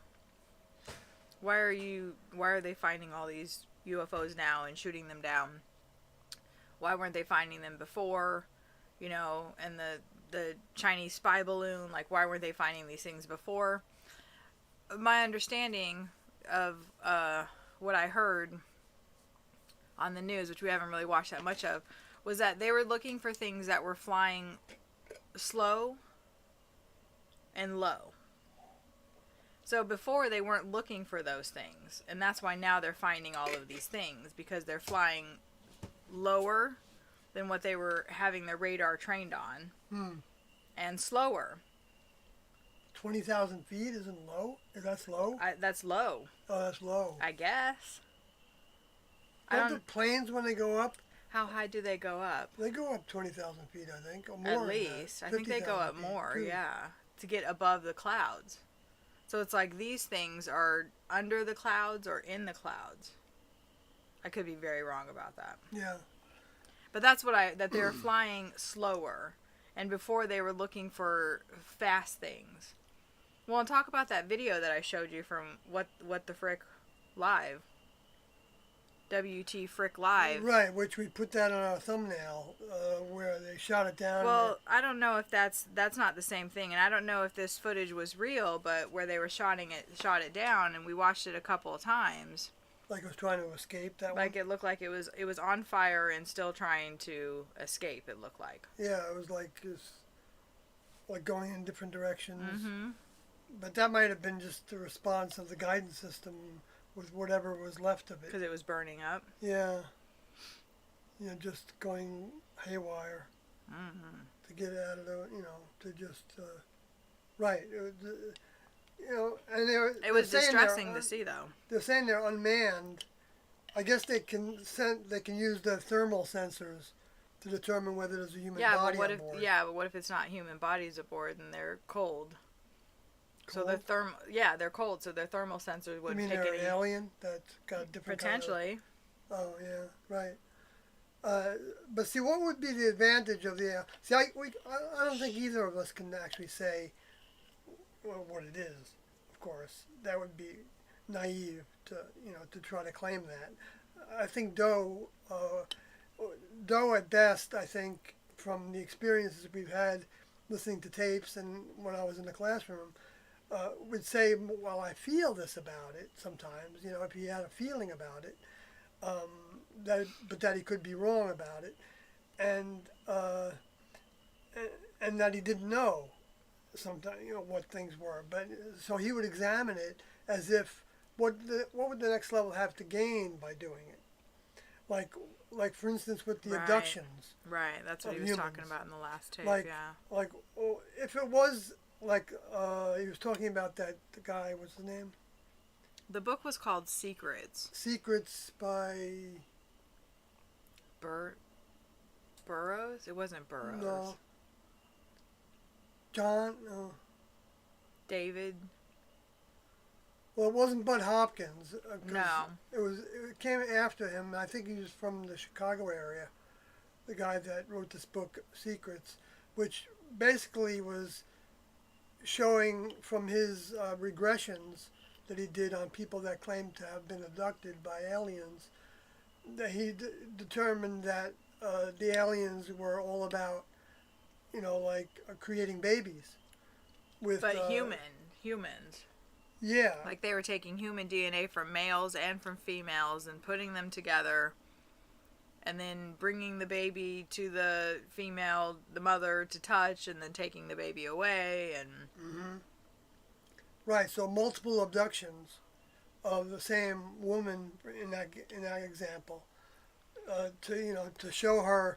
I remember some of the reports like this. Well, there's still people, like I follow this woman on Facebook who thinks that she's had upwards of 20, 30 pregnancies implanted in her and taken away. The alien mother is how she refers to herself. She's very new agey.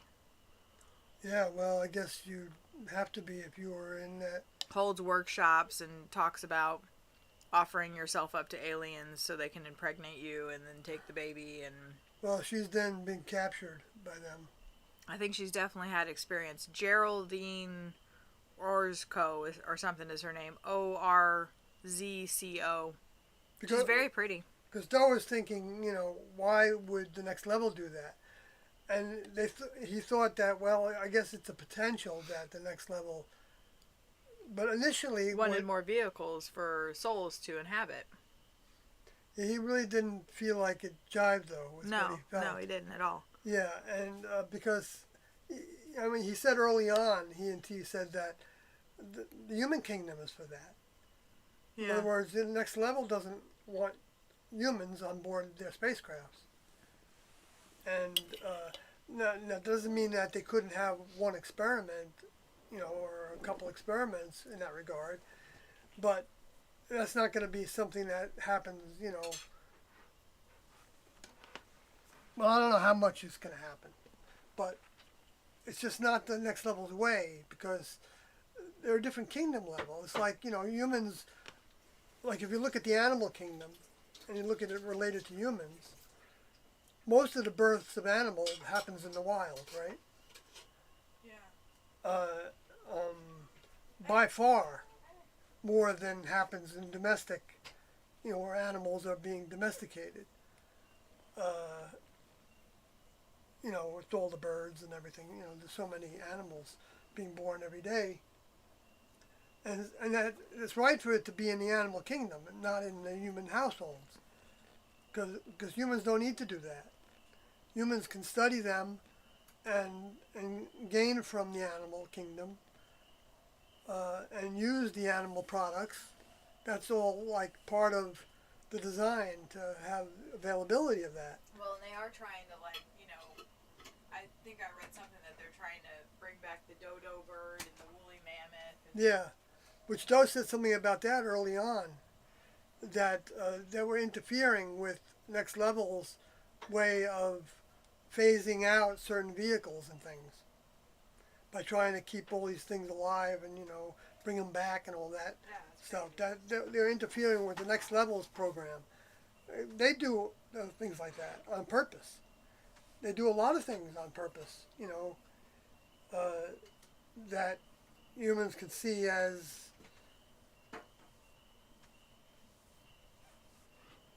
things that humans want to do. Think that, you're losing something by losing a certain vehicle. You're not losing anything by that. The Next Level can, they can grow vehicles all day long for years and years and years, for centuries and millenniums. They don't need humans to do that. Yeah, exactly. So, but the other thing with this, when these things were happening, with these objects that were being described as balloons and other objects. Babe, isn't it weird that it happened right after the comet? Well, yeah. See, I think that this time of year, I've been saying this for a long time, and it's in the back of my book. It's one of the last things I talked about. How I was watching a pattern happening of fireballs and near-Earth misses of asteroids and one or two comets, like two comets generally, coming at the same time period starting in, end up fireballs and stuff, like starting even as early as late December, but really escalating in mid-February. And I've been saying this for a lot of years, so I'm not just making it up right now because it's mid-February. I was going to say, wait a minute, it's mid-February. Right, because mid-February happens to be when Tiando awakened enough to leave the Bernie, Texas, the farmhouse that they were living in for approximately 6 weeks, about 6 weeks. Less than 6 weeks is the way the dose said it. I try to keep that accurate so that it doesn't, I was tempted to say, well, maybe 40 days, because 6 weeks would be 42 days. So did they stay in the farmhouse for 40 days? Anyway, so, but that's not what Doe said. Doe said less than 6 weeks, I believe, in the 88 update. I think he wrote this. And so it was, he left, they left Houston feeling like everybody was against them. On January 1st, 1976. Is that right? Yeah. No. January 1st, 1973 is when they left Houston. Oh, right before they... Right. And they had... awakened. Both sides of their vehicles' families thought they were both going haywire, going crazy, and were being manipulated by the other person. Having affairs and things like they were thinking. And that was, in Doe's professional life, people thought he was mixed up and losing his mind. And right. Anyway, so, and then they had to get a court order to keep T's ex away from Doe. He was almost attacking him in an intersection where he saw Doe driving in a sports car and stopped at a light or something, and he got out of his car, and I think he started to... That's what Doe said in that tape, right, yeah. say things trying to him. Fight him. And so they got so they did use the government, I guess, to try to keep him from harassing them. And so they left Houston on January 1st, 1973. And they always described it that way, that it was like midnight, and they felt like they were getting help from the next level, carrying this big piano down the steps of the house that they were renting, that they called No Place, which was like a little New Age center that they had just begun a few weeks before that, or several months before that, maybe it was. But so anyway, so what they did is they went to a farmhouse that I think was related to somebody that T knew owned this place, and said that she could stay there. And so they went there, and it was in Boerne, Texas, Boerne, which sounds like born, but the people there pronounce it Bern, I think. Or Bernie. Or Bernie, yeah. And it was interesting when Bernie Sanders was talking about the burn. I was looking at that and thinking, I wonder if that's interesting. Anyway, but so when they got to that place, they started to feel like they had a book to write. And they started to get pieces of the puzzle individually, receiving chunks of information and then comparing notes with what they received and realizing that they were both receiving the same kind of information at the same time, even though, they weren't necessarily in the same room or whatever, but, and that, the three chunks of information, I've kind of narrowed it down to describing, were that they both came from the kingdom of the heavens, the kingdom of heaven, because that's the only thing they had in common, was they both had a strong belief in their Heavenly Father. A strong love, right? Yeah, a strong love for their Heavenly Father. That's what you said before. And so that was one of the chunks of information that they both came from the next level, and that they were here to bring updates to the Bible was another chunk, and to fulfill prophecies, which was the third chunk. And so so it was mid-February when they left Bernie, Texas, to try to figure out what were the updates and what were the prophecies that they were going to fulfill. They started studying all the books they could find that would have any kind of prophecies in it. So the people that say that, came upon the book of Revelations and then realized that they were talking about them, that's not exactly right. Because they knew they were already from outer space before then. It was like months later that they were in Gold Beach, Oregon, where they were looking through the Revelation material, and they came to chapter 11 and realized that must be talking about them. And then they didn't really want to talk about that because they didn't like that idea of being some persona from the Bible, and thinking that you're a big shot because now you're somebody from the Bible, coming back. And so they didn't care about that because they knew what they were receiving. They knew what they were being filled with was real. And they didn't need to try to be somebody else to impress people with. And it was actually detrimental for them to take that position because it kind of sets people up to tear you down. Yeah, to tear you down and to not believe anything you say because you say those kind of things. And how many Cleopatras are there that came back, to take over some human body? Because I know Doe and T talked, well, actually, I don't know if it was T specifically that talked about, how many Cleopatras are there?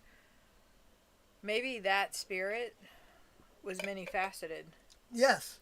Was going to different people. Yeah, maybe. Yeah. Maybe it did. Absolutely, I think that's a possibility. But right, there's never Cleopatra's handmaid. Right. You're never a peasant, or you're always like, I'm Henry VIII. Yeah, right. Or I'm Anne Boleyn, or instead of the Scully maid. Right. I've heard some people go through regressions to where they said that, in the regression they were told that, they were in the cavalry or something, or they were in the armed forces. Right. And they weren't anybody special. Okay. And what I remember what Tiendo said about some of that is that they don't know exactly what they're reading when they're reading that. They could be reading the influences that are hanging around that vehicle. Right. And what they were when they were living. And, it could be part of the genetic history as well, because those influences might be around them because they were staying with the family that they were with when they died. You had asked a question in a meeting about, where are all these souls coming from? And I think other people have asked this too, let's say it started out with Adam and Eve. So that's 2 souls. And then where did all the other souls come from to reincarnate or incarnate in other flesh bodies? Right? It's the same recycling of souls. So if there's 5 billion people on the planet, but there's only 1 million souls.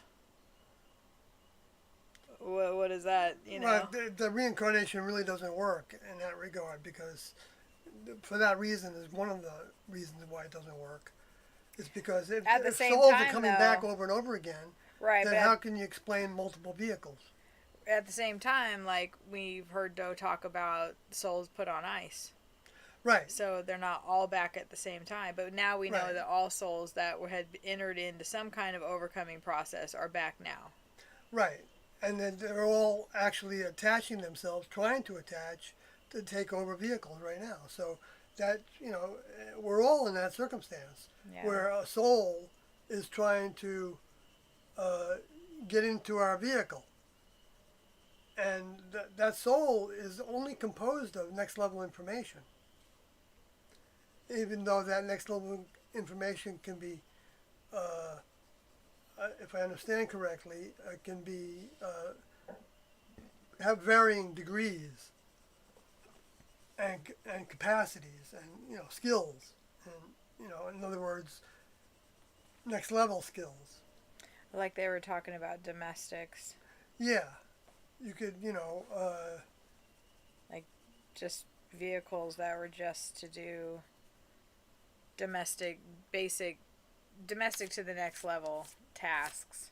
Right. Elementary was one of the words that Doe used to describe some of the young members in the next level, that they were doing elementary tasks. Yeah. Or less significant tasks, or less significant service. And if you want significant service, then you have to become an adult member of the next level. And that means that you're no longer capable of, well, you're always capable of going awry. Yes, it's always you a choice. are. Right, but he just talked about that in the last tape I listened to. Right. Because I can't remember who was asking, but, you know, you're still going to be faced with those thoughts. You still have to constantly be, otherwise there would be no Lucifer. Right. You still have to be even though they raised the bar. When Lucifer dropped out and a bunch of individuals went with him to leave their service to the next level, to their older members, they made it harder to get back in. Right. The next level took advantage of that and decided that they're going to have to be more of a test of individuals' loyalty and bond and their control over their vehicles, so that doesn't happen again. And see, that's where the next level is continuously growing as well. So it makes it harder and harder to become a member of the next level. And somebody could say, well, that's unfair. Why is it so hard for me to get into the next level because of what Lucifer did? You know, that's not fair. But it is fair, because the next level gives you the help to meet that challenge. So they don't make it harder. It's a process. And then not give you help with that difficulty. Yeah, it's a process. It's not like a say the magic words and Jesus will be in your heart forever.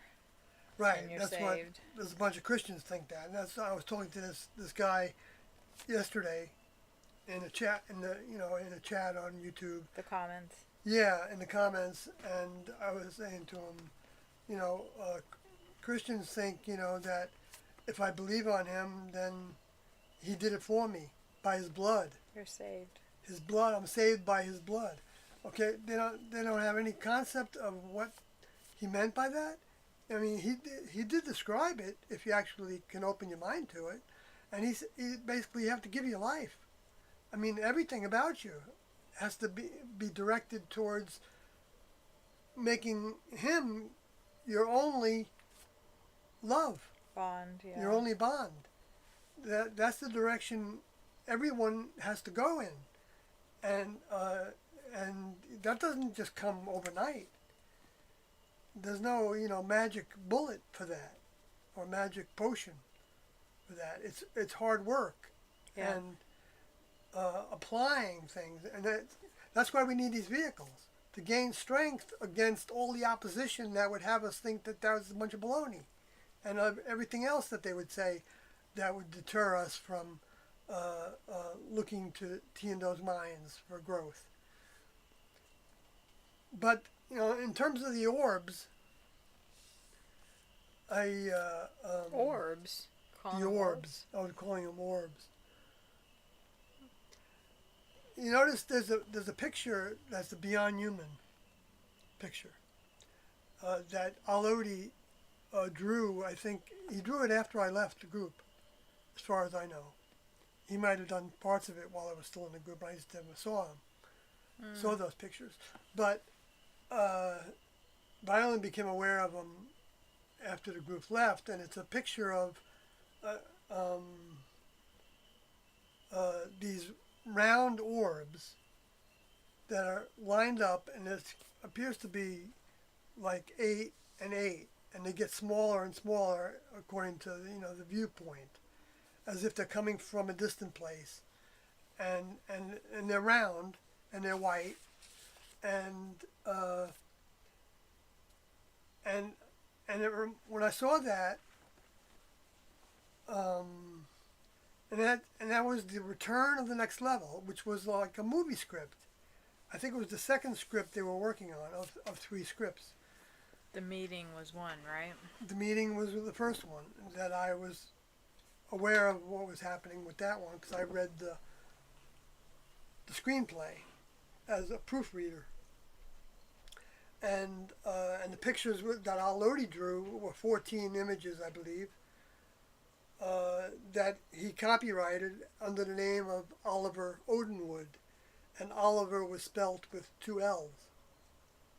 And anybody can go up to the copyright office and you can look that up, and you can see that he holds the copyright. Yeah, they're not all white. To those 14 images. Yeah, here's the picture.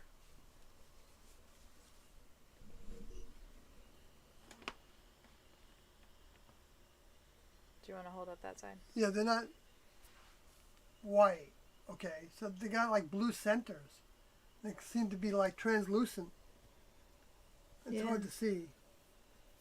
Well, maybe. But this is actually a spacecraft in the middle, but also looks like a bell to me. Well, and that's just a shirt that we don't sell. We'll just make that known. Yeah, we don't sell these. We only had 2 made. Beyond Human, it says on it, that it has 2 older members, but one of them has like grayish hair. And he's got his hands out, and he's holding one of the, oh, good. Take that shirt back. Yeah. We should take a picture of this and put it up on the screen. Well, then we'll get in trouble. Right, right. Well, we don't sell those either. Right. Okay. So anyway, those are I'm calling these orbs. So when I saw the the things that were happening, the one that looked round, that the Chinese supposedly put up, I think they admitted to that one, right? The spy balloon. Yeah. Yeah, that big one that looked like a weather balloon. Right, that they shot down. Which isn't that interesting, like Roswell was the weather balloon? Yes, I wondered about that too. That's what the FBI actually, their last statement that I was aware of about Roswell was that it was a weather balloon. And even though the picture that they provided of that weather balloon didn't exist in that time period in 1947. But so that but that's, nobody knows that, and they're not going to talk about it. So they got their story, They got their story. Yeah. So, but I remembered that at one point Tiando talked about the next level having spacecrafts that were remote controlled, and it could be very, very small, but they were physical, and they could observe things that were happening on the planet. And with people, they could be right here in this room. You wouldn't be able to see them, and they could I don't know where they can go and where they can't go. If they can go through walls or not, I don't know if that's possible. But but because certain physical things can go through walls. I mean, the air seeps through things, because there's space in between all the matter. So, like that Superman movie that I saw when I was a kid, where he goes through a wall, and he's who knows what's possible, right? But in any case, Dust seems to go through walls. Right. Even though, like you said, it's just going into the cracks. Right, but a sound goes through walls. That reminds me Frequencies. of that report that I saw that there was a meteorite over Texas that made a very loud boom. Right. I don't know where that just happened today. Right. I don't know where at in Texas, though. I'm sorry. Oh, that's okay. Go ahead. No, there was also the asteroid. There was a close asteroid that came by. In France. In France. I think that's where it was, and it actually entered. Crashed. Yeah. And so people could say, well, across South Texas. they're just reporting these things more, and that may be true, because, like we said earlier on, Houston. Humans want to take responsibility or use everything that happens to their advantage. Houston. Isn't that funny? Yeah. I don't think that's unusual. When it's happening from outer space, I think a lot of times, it's a lot closer to possibly being a next level thing. Like even what Jesus said about how to identify his return. Now, return isn't a one-time thing. It's a process. It can take place over many years. Okay? So, and it comes in waves a lot of times. It seems like the next level does things. Like he talked about during solstices, were times of increased lessons. And this is also like a lesson opportunity. The chickens got scared. From the meteor? Yeah, because it made such a loud boom. Yeah. The little chicken got scared. Yeah. But, so what's the lesson? Okay, so... I'll send that to you. So I think it's like when we see something like a meteor or an asteroid, or like all the things that happened like with Mars, like when Mars flashed, when Comet Elenin went right past it, when it got to like the middle of it, Mars went flashed like a light bulb, and NASA was taking pictures of everything. They've got a lot of satellites around Mars right now. Chinese have them, the Russians have them, United States has them, I think India has them going around Mars. So there's a lot of people watching a lot of planets. And I think that's all, that's showing all kinds of things that are happening, like Jesus said, that you would see the signs in the sun and the moon and the stars. Now, what do planets look like to us when we look up in the sky? They look the same as stars, right? They look like little shining objects that are, twinkling. And so I think that's what that's talking about, that planets would be included in that, and also comets would be included in that, because they look like stars that are strewn through the atmosphere, like Jesus described as lightning going from east to west. And just so happens the ecliptic is east to west. The sun rises in the east and sets in the west. And all the starscape travels in that kind of direction. So to me, that was the next level, describing the kind of things that would be happening before, during, and after the next level's presence, physical presence on the planet.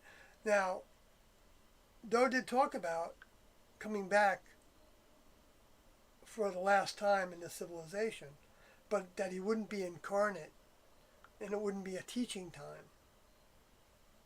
So what's happening now is a sign of him returning for that teaching time, for that non-teaching time, for that judgment time, the end of the judgment period. Because the judgment period, I believe, started in earnest. It's always going, but I think in some ways. But it started in earnest, I believe, in 1973, around February. Because 40 years from that date, mid-February of 1973, was when the Cheblinks meteor. Cheblink. It's more than Blinks? It's not blinks. It's the Blansky or something like that. Chelyabinsk? Something like that. Okay, which happened in Siberia or the Russian area, very northern area of Russia. And in February 14th or something, I'm not sure which the day was, of 2013. Now, that happened in February, and there were also fireballs that happened then, which was a new term at that time. And right before that happened, that term was used for certain, what looked like meteors, but meteors that didn't act the same as other meteors. They were brighter, they were going parallel to the Earth for quite a ways, instead of looking like they were just falling to the Earth. And like there was one that went from Canada, from the east to the west, towards Edmonton, that was caught on police video cameras. And it did a big flash, and the whole planet lit up, and that area lit up, and you could see it from many states around that area. So it meant it was pretty high up, but it was still very, very bright, and it had it didn't seem like it was breaking up at the time, even though maybe it was, but and so that kind of phenomena ended up being called a fireball, and that's still happening, and also happened in Texas right before 2013, I think, and anyway, but in 2013 when that happened, then after that, there was a near-miss asteroid, which wasn't happening much at all. There was one, I think, in the 1990s, late 90s. Or even when I was still in the classroom in 94, maybe. I seem to remember seeing something on the news about an asteroid that was coming very close. And so at that time, that was before NASA started tracking asteroids. And they started tracking asteroids not that long ago. And so you can go to the spaceweather.com and you can see their whole list of asteroids that they're tracking and how far away from the Earth they are. And you can see that every year since then, since 2013, there's at least a couple that are within the moon's orbit. And in interstellar kind of space, that's very close. That's like on the door of a house, and compared to, how far things are away from the planet normally, and how far the meteors are away from the planet. But so that's a big deal. And now the governments are well aware of these things, and that's why they came up with these movies and these space programs to where they just recently, I forgot what year that was, but we just watched it on YouTube. It was 2021 or 2022. Don't Look Up. Don't Look Up. Right, that was that movie, right? Yeah. About a comet crashing too. Yeah, Leonardo DiCaprio and Meryl Streep, heavy hitters as far as the acting world goes. Which was interesting when we heard that, because I remembered that one of the slogans that T&Do had in 1975 was "Look Up." And they were saying now in this movie, don't look up, because you'll see the comet and you'll know that the reality of this comet is true. And that it's coming to wipe out Earth. It's not just, and it's coming to wipe out the planet. So when, the next level wants you to know that that's happening, not to scare you, but to help you recognize that there's things going on here that you need to pay attention to. The older members came, and they left their information behind for a reason. And so all this is pointing to giving another opportunity for people to think about maybe space aliens are real. Maybe they really are doing these things. But it doesn't matter who's doing it. What matters to me is that it's helping people become more aware of what's happening in the skies around us. And they can reflect on other things that they've experienced in their past. Because a lot of people have had UFO sightings. I mean, many, many thousands. Yeah. And I always talk to people all about it all the time. You know, in Vermont where I was living, I would. Well, in New Mexico, it's like everybody was in tune with that. Oh, like yeah. The most random place, they've got this one inn that we stayed at outside of Mountain Air. The little sign in the thing said alien parking for the management or whatever. It was just like, and there, it wasn't like it wasn't by Roswell. It was like on the opposite part of the state across from Roswell, but just everybody's seems to be keen on. And worshiping aliens. Almost, yeah. Is another thing. That's a distraction.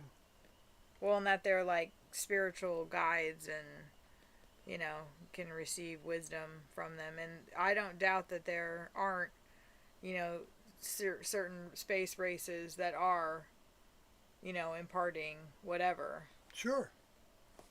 In fact, that was one of the things that the Book of Enoch talked about, that was going against the next level by bringing people the ability to use certain herbs for healing. Now, it's not, you know, that wouldn't have been wrong to do if they had instruction to do it. But for them to take it upon themselves, I'm talking about the ones that were called the fallen angels, to teach humans that without instructions to do it is not following procedures.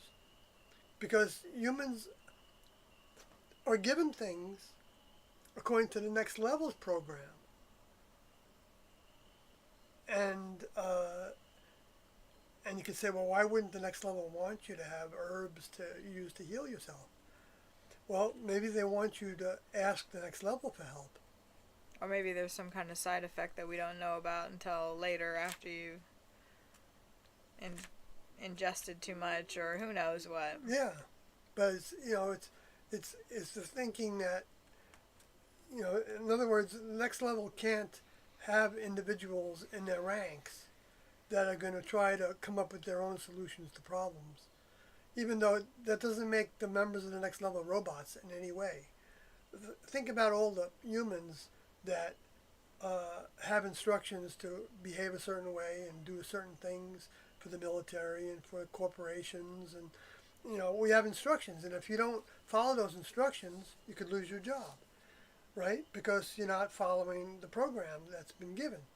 And so does that make us robots? Well, sometimes it's kind of robotic, but the next level doesn't, they don't have any robots. They're not like the corporations in the human kingdom, the Lucy's corporations. You know, that do use humans as their slaves.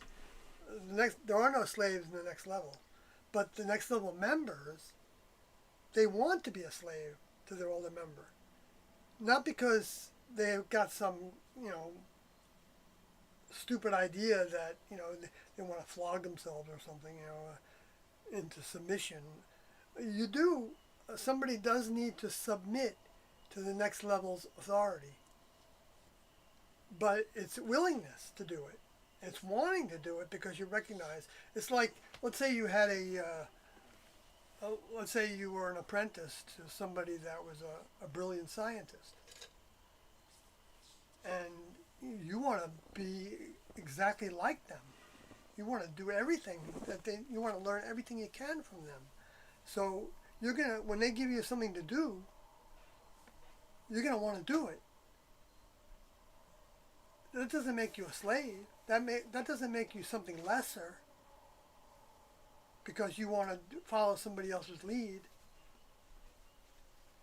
It actually potentially makes you something greater, because now you can absorb the intelligence and experience from somebody that has more experience than you do in whatever department it is. And so the older members in the next level, they have more experience in all things human than we do. Chat room. We've been ignoring it pretty bad. I haven't been ignoring it. It's just been other things to talk about. So David Coleman says, I heard they're starting to say it might be a civilian balloon now. Right. So I'd wait to see. Right. It's it might be a civilian, right. And I wouldn't put it past them to actually be stimulating it. Like the entertainment thing, corporation? The entertainment thing, but also the government, in order to justify having more military forces, like the Space Force, for instance, to be able to put a bigger budget into the military so that they have more money to do what they want with. Next comment. Never let a crisis go to waste. That's what it was, Booster. That's right. Hey, That's Booster. right. Never let a crisis go. That's what Hillary Clinton would say, and Rob Emanuel parodied on that. to the next. David Coleman says, Sawyer, have you ever read Willie Strieber's books on UFOs? Yes. I've read Communion and I think Transformation, because we had them in the classroom. I don't know that I read them, through and through, because we didn't have instruction to read them. They were just provided to us for our extracurricular activity. And Whitley Strieber's a little too, in my personal opinion, he's a little too obsessed with the aliens. Feels like he gives them, I don't know. I couldn't get through it. I have a couple of them, because you guys had them in the class, and it was just a bunch of drivel, it sounded like to me. So Trinst Michelson says, I like Hannity. Yeah, I like anybody that's telling the truth about something, And you think Hannity is telling the truth about things? Sometimes he does. Yeah. Yes. I'm not going to throw anybody away in my mind that's in the media because they, are part of a Fox network. To me, that's very backwards. It's like Tucker Carlson. They just have their own agendas, and they're just spouting out a bunch of... But sometimes he's really on the money. Nonsense. Sometimes Tucker Carlson is on the money. I've seen him a number of times, like when he interviewed Jimmy Dore. He let Jimmy Dore talk a lot. Say a lot of things that were, to me, very, very pertinent to the military-industrial complex and how everything was being built for the wars. So, I don't, that's where, we all have our different opinions about that. Yeah, of course. I just think there's a lot of fear-mongering going on. Like, I watched a broadcast of Tucker Carlson's where he was talking about how America is now this dystopian world and the criminals are running things and there's no cops anymore. It was just like overboard. Yeah. And then he's showing all these videos of people, and yeah, it's true, there's a lot of bad stuff going on in the world, but the criminals are not running the world, It's not. Aren't they? Are they trying to get into our RV right now? No, they don't. Could we pick up the phone and call the cops and they would come They don't need help? what's in this RV. I know, but I'm just saying, like, the way that he was making it sound, it was like, get your kids, get your wife, get your guns, protect yourself because the cops aren't going to help you. And it was just like... Yeah, I see what you're saying. Right, that's where they're going too far. It's just a lot of fear-mongering. Right. Just like all the politics crap and climate change crap. Like, that's actually like the... polar bear crap. Like, polar bears are actually like more numbers than they've ever been, but they're acting like they're dying, and the ice is melting at a normal rate, but they're acting like a glacier the size of Montana just split from the ice sheet, and it's like, okay, well, that happens all the time. Like, I know, don't make it sound like we're all gonna die. Right. It's annoying. But you know who's been pushing that kind of scenario? It hasn't been the people on Fox. I don't know, because we stopped watching the news because it's stupid. No, I listen to it all the time in the car while I'm driving deliveries. I've been listening to it for years. It's the only thing that's on. When you put on NPR, you know what you hear? You hear people talking about sexual assault. Okay, now it's fine. Well, okay? and NPR also talks about It's not that cultural. that's not They important. talk about art. They talk about music. They talk about Broadway shows. It's entertainment. I know, but I don't and want to hear about that. I politics, want to hear about the things that are happening in the world. Books. I know. They talk about, so it's not like it's. But see, I don't want to care. I don't care about that. I want to hear Well, about. some people do. I care about that stuff sometimes. Well, I know that's fine. They have fun game shows. Like, Yeah, wait, don't tell me. Yeah, no, I listen to that all the time. See? Right. Michael Feldman.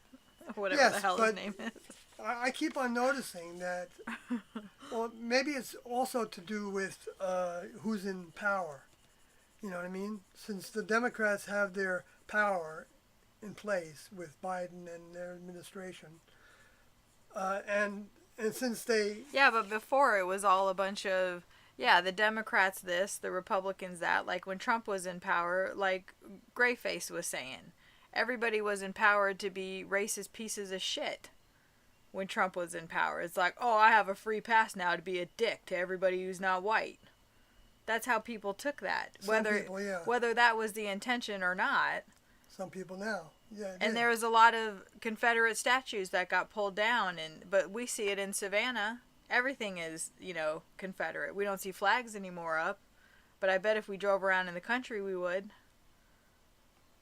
We saw flags in Kentucky. Yeah, but, I mean... Everybody's holding on to the Deep South. I know, but... The Confederate Army. What? I mean, what is that? Well, but the Confederate Army was to enforce black people to be slaves. That's what's wrong with that. I know, but... what...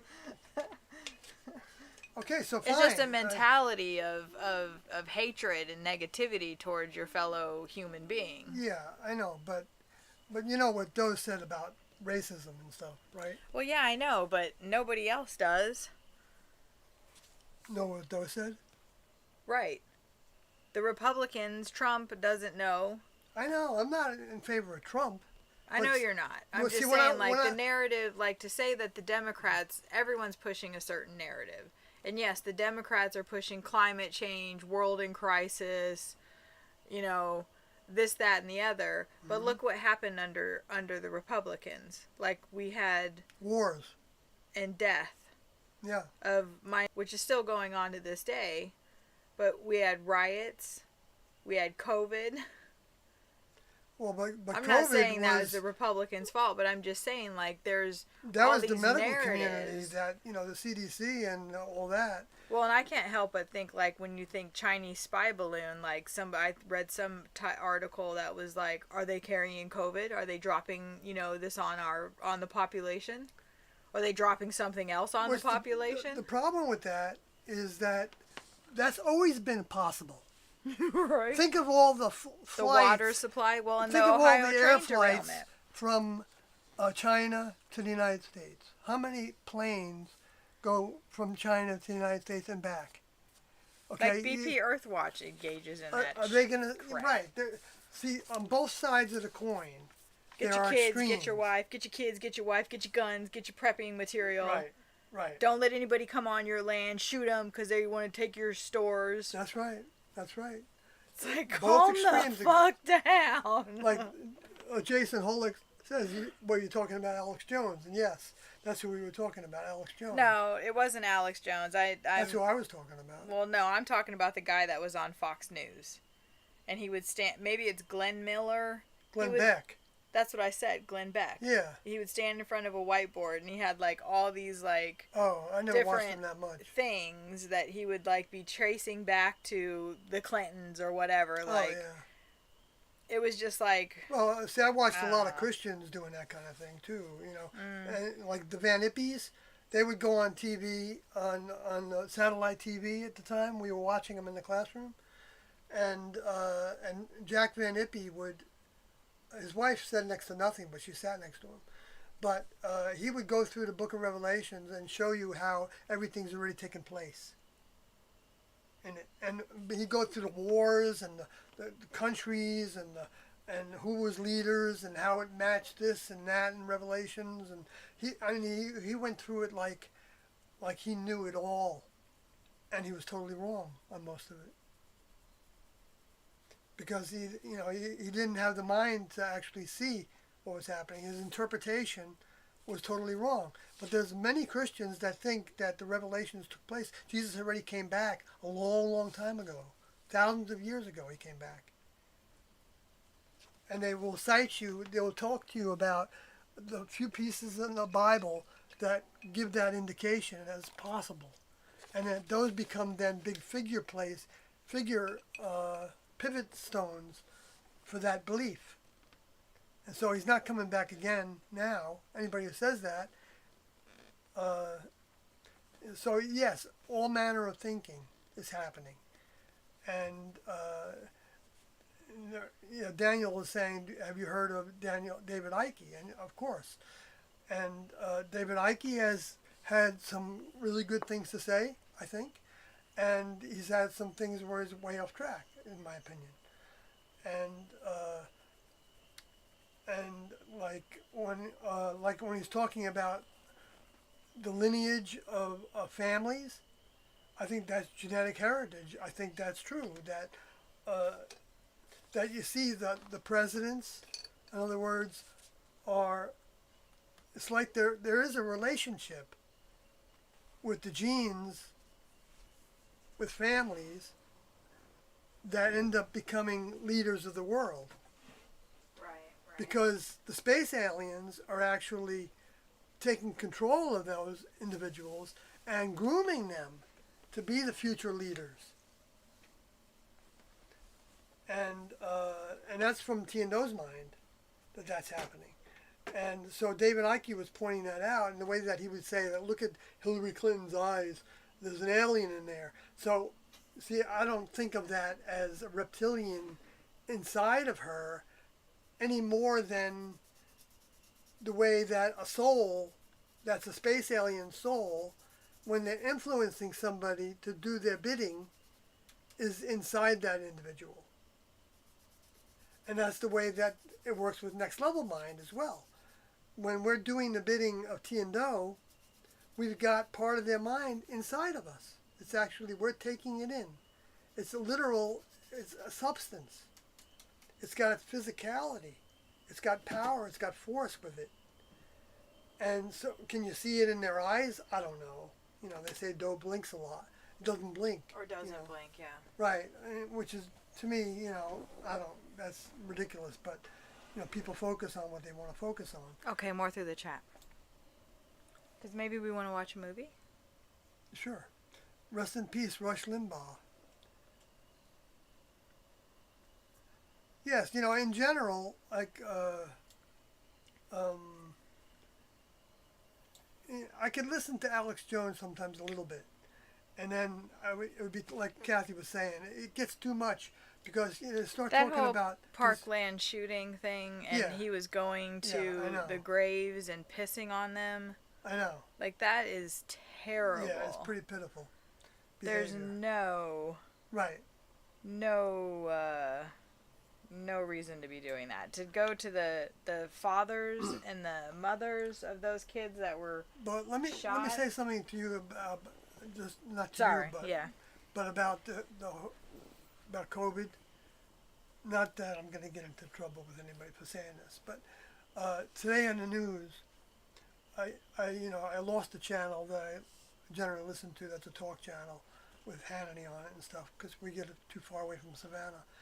And so, but NPR was coming in, so I was listening to NPR for a while, and they spent no less than 5 minutes talking about all the COVID deaths and how many people died from COVID in Savannah and other places. How many is it? I don't know. It's in the thousands and millions now. But I mean in just Savannah. They're acting like COVID is the same that it was a year ago. 2 years ago. Really? Yeah, Nobody's wearing masks. I know. But the way they're reporting about it is almost like it's as deadly of a disease as they first said it was. What about all the V's though? The what? The V's. We can't say that word, or this episode will. Oh, the V's. Like, wasn't that supposed to be helping that? Oh, right. So people yeah. don't die. They just don't. They don't get as sick if they have that. I know, but they weren't talking about that.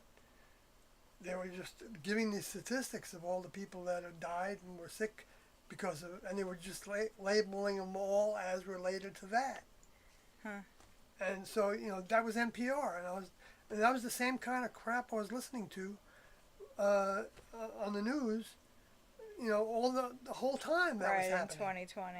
Yeah, it was ridiculous. When you weren't getting accurate information, you were getting propaganda. I was sick of it. And every time I would say something about it, if I, the video would get deleted. Right. Yeah, you got to be so careful talking about that Chelsea stuff. said that's greedy of Sarah to be hiding those items. It really is. Yeah, I don't understand why they're hiding. I mean, it's just lower forces trying to keep them blinded to have those. It was Doe's intention, T's intention, and the crew that everybody has access to that information. They didn't leave it behind so that it could be for somebody in 200 years to have access to. 200 years, we don't know what's going to be left of this planet. Yeah, who's even going to be watching over the material then? Like, they're acting like it's the Dead Sea Scrolls in a cave somewhere. And they're acting like people don't have the opportunity right now to learn about Tiendo. They're afraid of that. It's a sorry shame that they're in control of the website because they give a bad name to Tiendo and the crew. And that's why I think they're going to lose it. And if they don't lose it, well, I guess that's the way it goes. But then probably the government will come down on them. Eventually. Maybe that's what's happening now. Maybe the judge will rule that none of us can have the information anymore. Yeah, it's unfortunate that they pulled the suicide card because we had to point out that they've been running the website for 26 years. And, to anyone's knowledge, no one has committed suicide. There's the individuals that were in the group that pretty much shortly after the group left, they left as well. They took that step. But as far as we know, nobody else has. And so Mark and Sarah were saying that us sharing the information, Sawyer and Carlotti, and myself too, but mainly them, that we were going to be, like, killing people. Like, people were going to take their lives because of listening to us. And that's ridiculous and highly offensive to be accusing us of that and to say that, we need a preliminary injunction because, we're widespread spreading this information that's very sensitive and very powerful, and, it could be a repeat of what happened in 1997. And I mean, anybody that's come to this channel knows that we've talked against suicide. It's in the description, and there's the link to the suicide hotline if you're having thoughts of that. But that's the last thing that we've encouraged anybody to do, ourselves included. We all have thoughts sometimes. We all get down and we all have thoughts sometimes, but we know that that's not the answer. It's not the answer to take your own life because you don't want to deal with this life here anymore. That's not a fast track ticket to the next level. No. But they're saying that that's what we're doing, and that's what's going to happen if we continue to share the information. And so we had to point out, well, you've been sharing the exact same information for 26 years and no one's done that. So what's the difference of you doing it and us doing it? Right, they said that we were doing it in a more widespread way. And that's not true. How many people know about the 3SPM site? How many people are in this chat room right now? 15, is that what that says? Yeah. So, as opposed to how many hundreds, literally hundreds, if not thousands of people go to the Heaven's Gate website. Which is great. We want people to do that. Right. But, like, to suggest that, we've got some huge audience and, it's just ridiculous. It's because they're desperate. So, because they know that we've got them on their copyrights, that they don't have any documentation to justify the copyrights and trademarks, and because of that, they're trying to pull every card out of the book. Yeah, they totally lied and defrauded the Copyright Office. 3 different courts. And 3 different courts, and we're proving it. Yeah. And so they're just coming back with all this lawyer crap that is really hard to fight and really negative. Every time it happens, it's like, oh, you didn't use double spacing. You did too many pages, so we just want your whole thing stricken out. No matter what we do, they know how to play the game. And they went to school. Mark and Sarah have been in the lawsuit business since 1997. Mm-hmm. As soon as the group left, they immediately went into this frame of mind of suing everybody and their damn dog.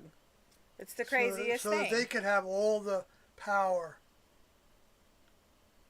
that they, they're thinking of themselves thousands of dollars pursuing this.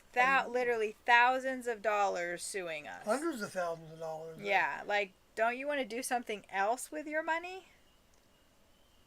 Like, why do you want to spend all that money off of us selling 9 shirts and playing less than 15 audios? You want to spend hundreds of thousands of dollars prosecuting us? And we're not making any money on it, so it's fair use as well. And we haven't infringed on anything since the lawsuit. Right, but they tried to make it sound like we were infringing. And they're saying that we're not going to... we used a couple thumbnails. Yeah, that we're not going to, no matter what the court orders, they're taking words that I've said, nanny, nanny, poo, poo. Yeah. They're taking, things that... Because we said that we called the court and they let us know that, no, we did not have to talk to their lawyers. Even though their lawyers were trying to force us to talk to them. We have to communicate with them, but we don't have to actually do that by phone or by email. We don't have to be, acting like we're attorneys talking to other attorneys, because we're not. And everything gets to go through the court.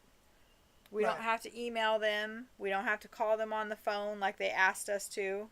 We don't have to engage in any of that. And so that's what I was pointing out, and they made that sound like I was, thumbing my nose up at the court. Because we don't have to talk to their attorneys. It's like, no matter what we say, they twist it and make it seem like it's some huge, horrible thing. How do you combat that? How do you, when you don't have any kind of mind like that, fight against something like that?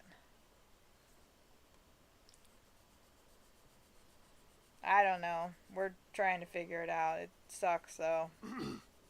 Chelsea says have a museum where it happened. Of course, she knows that's been rebuilt, and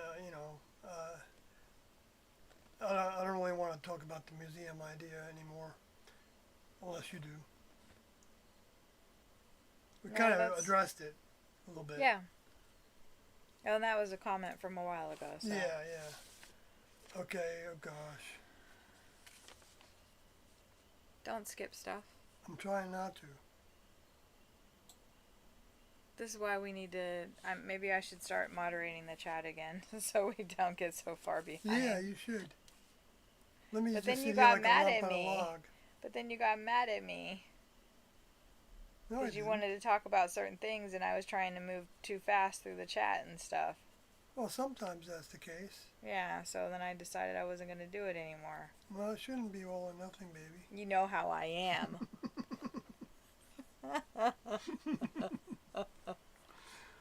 Jason says, I like seeing this side of you both. He said that a while ago. Right, when but we it were applies being... now maybe too, I don't know. Daniel says, our campgrounds expensive. Oh, I read that already. Okay, don't break the blender. Okay, all right. I know, they're not that cheap. Poor sick fuzzy face baby, talking about the Evie, our cat. Yeah. I wish cats would learn how to puke in the litter box. Well, we've got it happening. Well, she doesn't puke in the litter box. She pukes on the pee pad outside. But yeah, you can train them. I think Evie's kind of special. She is. She's not that I'm a cat person. Yeah, so she's no. definitely more human than she is a cat. Okay, so I didn't think it was possible. Okay, so I heard. Let's see. I read that already. What about that long thing right there? Oh, leg on leg said, go Carloti. I guess when we mentioned Carloti and surfacing the things on the, yeah, he's done an amazing job. Yeah, he's got a really super keen mind. Yeah, it's interesting though that the things that he's coming up with are things we've been also thinking about. Yeah, it's like we're all giving each other energy. Yeah, like I was wanting to, for days, I was wanting to get the right to know case. The right to know case, yeah, and excuse me. And then all of a sudden he sent it to us. Yeah, because somebody sent it to him. Somebody sent it that he's talking with sent it to him, and yet there was part of it that wasn't in there that I'm still looking for, but. Yeah, and we still don't have all of the San Diego case either. Yeah. I mean, these things cost money, and it's not easy to get. Yeah, there's a brief we just got that showed some things that were really enlightening in a way, because they were actually saying that there's the copyrights of Mark and Sarah might need to be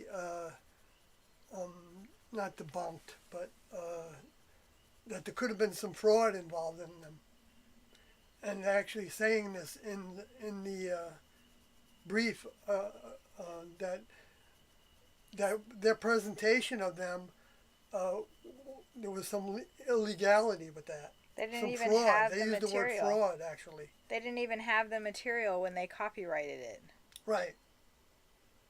Right. They were copyrighting. So another judge gave them control over material that they didn't even know about, and that they didn't have in their possession, because it was still the settlement hadn't happened in San Diego, and yet this other judge ruled that they owned the copyrights to all the information that they didn't. It's crazy. It's like the way this was happening. It's bizarre. Neither court knew about the other court. It appears that those two cases did not cross each other. Right. There might be something about that. Pretty sure that's not right. Yeah. We were both getting signals about that. But anyway, I don't want to talk about that. No, I don't want to talk about it either. But so we're going to pass that over. But so Trinst Michelson, if you're still here, says, I've been watching the Beyond Human sessions. I'm curious as to why sessions 7 and 8 were redone. Those says this was decided during an early morning meeting. Do you have any insight? Well, Doe even says in the tapes themselves why they were redone.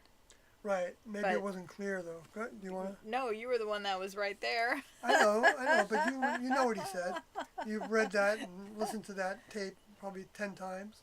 Yeah, many times. Yeah, but, okay, what I remember from it, and yeah, I was there, was that Doe felt like in parts of those tapes, he talked about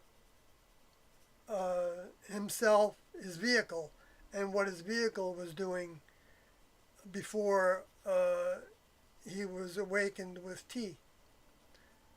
And so he felt like that was not right to do because he's not that vehicle anymore. And I don't think I'm doing it justice right now to describe it. I think you're...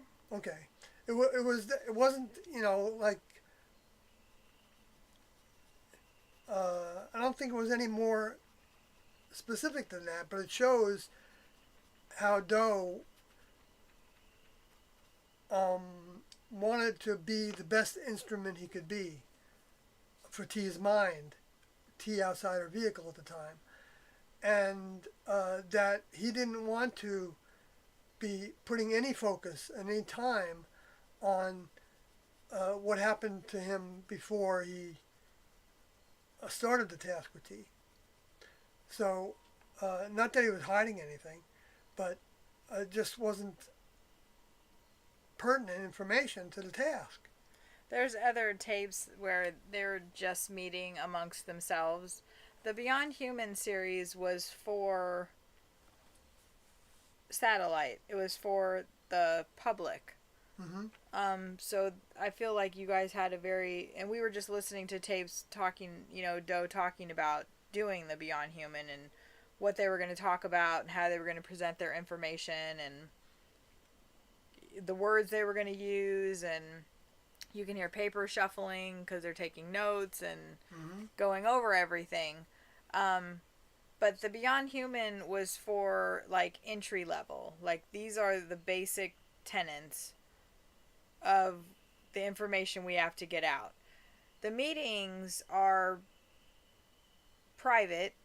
They were private at the time between Doe and the class. And there are several times where Doe does talk about his prior life.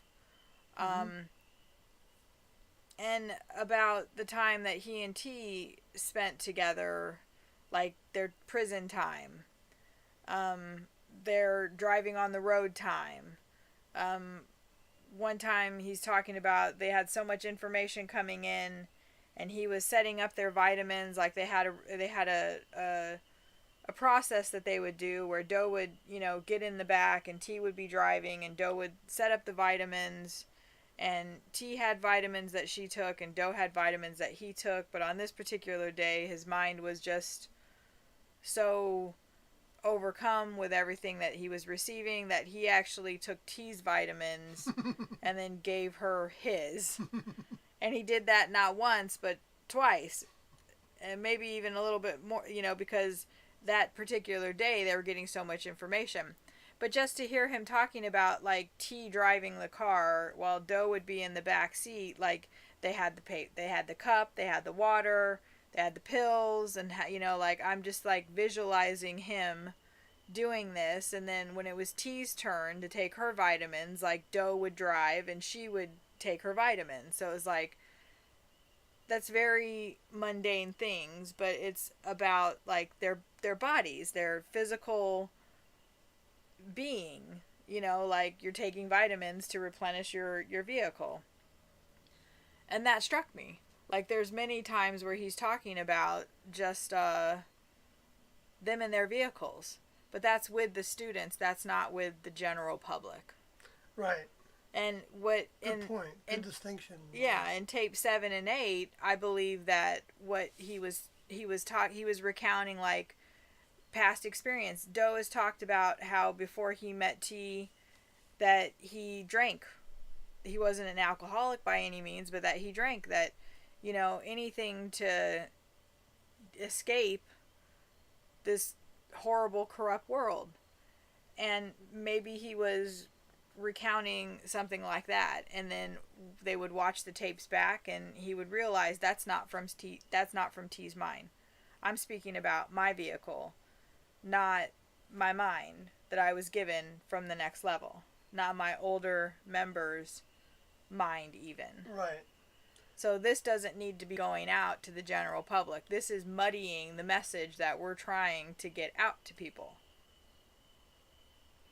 Good way of distinguishing that. I just wanted to add something to what you said, that there's Doe actually was very happy in his life before he met T.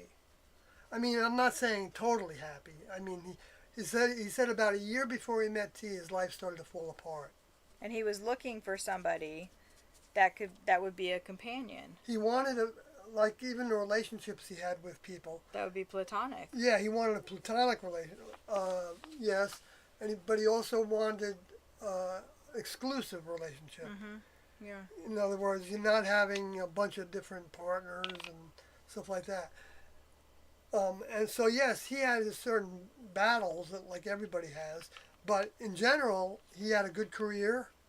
He was happy in that career. Certain level of society with the opera singing and yep. Like the documentaries say that he was an up and coming opera singer and moved in high society and went to highfalutin parties and. Yep, he did. He said, he told us about when he would go to these cocktail parties and they would serve shrimp. And, everybody would have this shrimp, and they were all Google eyes about it, and all talking about, oh, yeah, the shrimp was good. Oh, I can't wait to have the shrimp. And so he would, the first time that happened, I guess, he ate the shrimp, and he went into the bathroom right away and threw up. He couldn't stand it. Yeah, I'm not a fan. He hated it. And I don't know if he forced himself to eat it after that because it was like a social thing. You're right, because everybody was eating the shrimp cocktail. Yeah, so, I mean, that was just one little example he gave us of some of the things that, he was mingling with Dan Rather, and I don't know if he spent much time with Farrah Fawcett, but he went to high school with her in Corpus Christi, I think. And other people.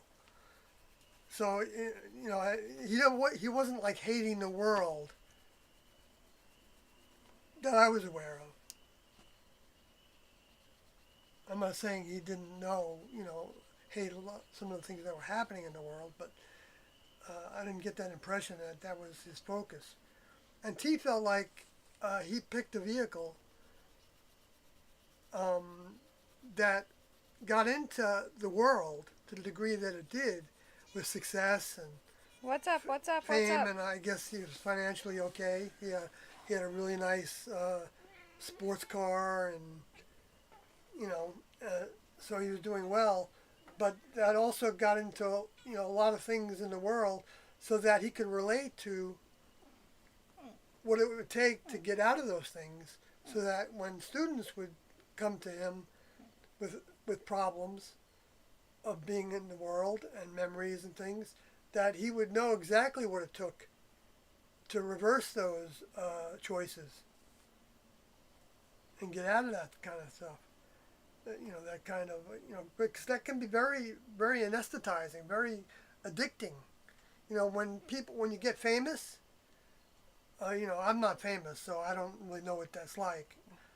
I get a little taste of it because some people, will, when they meet me, that sometimes they think that, they want to take pictures. They want to take pictures with me, and because I've been in some documentaries, and that feels a little bit like, it doesn't take a lot for me to recognize that can go to your head very easily, to where you actually think yourself, as good as what other people may think about you, even though you really might not be that person. You just happen to get a really good Hollywood contract that puts you in a career, that puts you on the stage all the time, or puts you on the movie script all the time.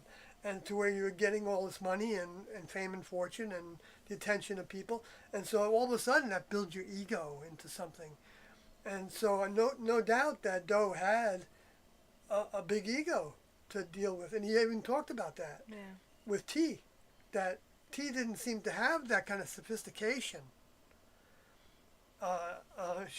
and he was having a hard time with T at first because of how unsophisticated she was in her vehicle. But then he realized that she was actually his older member, and that's a big, big leap. That's like thinking that, I'm a kindergarten student and I'm with a college professor, something like that. it's like that's the distinction between the minds that are occupying the vehicle, because all of T's mind wasn't in that vehicle. She didn't need to bring in all of the mind of that soul in to do this task. And in fact, she was so developed that she could have even more than one vehicle in the next level. Yeah, I remember him talking. Where Doe wasn't that developed yet. Anyway, that's okay. Good chat room. At the museum, okay, where it happened, right? Dave Coleman, laughing out loud, turned the mansion into a museum. Well, it's gone, right? Yeah, it's gone. Or close to that location, rent out a place. Well, it's in a multi-million-dollar neighborhood. So. Yeah, right. We're not gonna ever be able to afford something like that. But Dave we Coleman. were thinking like Roswell. Yeah, right. New Mexico. Someplace that's already got its maybe its population Savannah. coming to it on the basis of UFOs. Maybe they would be more open to going to a Heaven's Gate museum. Okay, getting professional conversions for the tapes should be one of the first things to do. They're quite literally rotting in storage now. Well, they were all digitized. Yeah, they're all. Otherwise, we wouldn't even have them. And the person that did most of that work, we think we know who that is. He did I think he did a decent job. I think that they're like the first. There's some tapes primarily within the first 200 that, like the tape 1, there's like a 9-minute gap of silence. I don't know why that can't be edited out. Like there's no reason for that to be in there. There's nothing going on. Yeah. And there's I feel like there's a lot, like there's one tape where T's leading a meditation where you can barely hear her at all. Yeah. So I feel like there are tools, there's technology now available that somebody could clean them up a lot. Yeah. So I feel like that would be a good thing to have happen. I think a really important thing to happen would be to have all of the tapes transcribed. I think so too. I'd like to see that.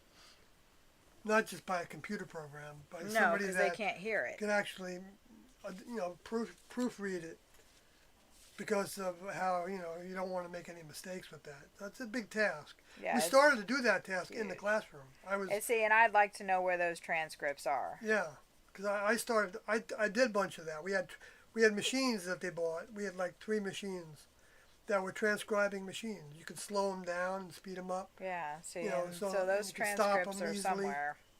But that also affects the tapes and makes the tapes stretched out more by starting them and slowing them down and speeding them up, all that. And Mark has said that things are in a climate-controlled area. Yes. So I don't know, like, what steps... Like, if nothing else, Mark and Sarah feel... And I could be totally wrong about this because I don't really know their minds at all. I have no idea what the fuck they're thinking. But some respects, I think that they are thinking that they are like the keepers of the Bible. Like they're the keepers of this information that needs to be preserved. So I feel like they are doing the utmost to preserve that information. Yeah, I'm all for that. I feel like they are, they're taking steps. It's not just like it's sitting out in the sun or, it's sitting in a place that, like, who's that preacher? Gene Scott. So when Gene Scott passed away, all of his tapes were sitting in a garage somewhere, and half of them got destroyed by water damage. I feel like that's not a situation that Mark and Sarah would have the material in a place where it could be damaged. Well, I feel said like there was a climate control. Yeah, I feel like they do have it somewhere that it is. I mean, we may have a lot to say about them because they're suing us, and that's never pleasant to be sued, but they've done a lot. They've maintained the website at their own cost. Yep. They've done a lot. they got the stuff from San Diego. We don't know. Sawyer and I were just talking about this today, and I know we disagree to some extent, but if they hadn't gotten the material from San Diego, it's quite possible that it would have all been sold at auction, and there'd be who knows how many people, or the tapes would be in a situation where they are in a garage where they could get damaged. You know, or somebody wouldn't know what they had, and they would just, oh, there's a bunch of cassette tapes, throw it in the trash. Like, we don't know. Like, Mark and Sarah spent at least $325,000 getting the material back from San Diego County. And we have to give them that. Right, because they made the mistake in the beginning by not going to storage themselves and getting the material out. I mean, when yes. they had the chance to. Right. So they have to pay for their own mistake, of course, but they don't want to admit to that mistake because they want to blame it on us. And we also did end up, even before the court case, with 486, was it? 486, yeah. 486 tapes because Rick Cody and Oscody got them out before San Diego put the locks on the storage. So it doesn't mean that the next level wouldn't have found a way for us to have access to all that information when we needed it. And apparently they found a way to get it to us because I was asking T&O every couple months, I was asking them in my head if I should sue them. Because someone else brought it up to me, said that they were going to sue them. And I didn't know whether to support. I said to this person, well, I will support you in that, but I don't have any money, and I didn't know what it would take to do it, and I really didn't know if Doe wanted me to do that. And so I would ask Doe about that, and I never got a response. And then all of a sudden, out of the blue, seemingly, Wanodi contacted me after I hadn't talked with him for several years, and he said he was thinking about sending some audio tapes to me.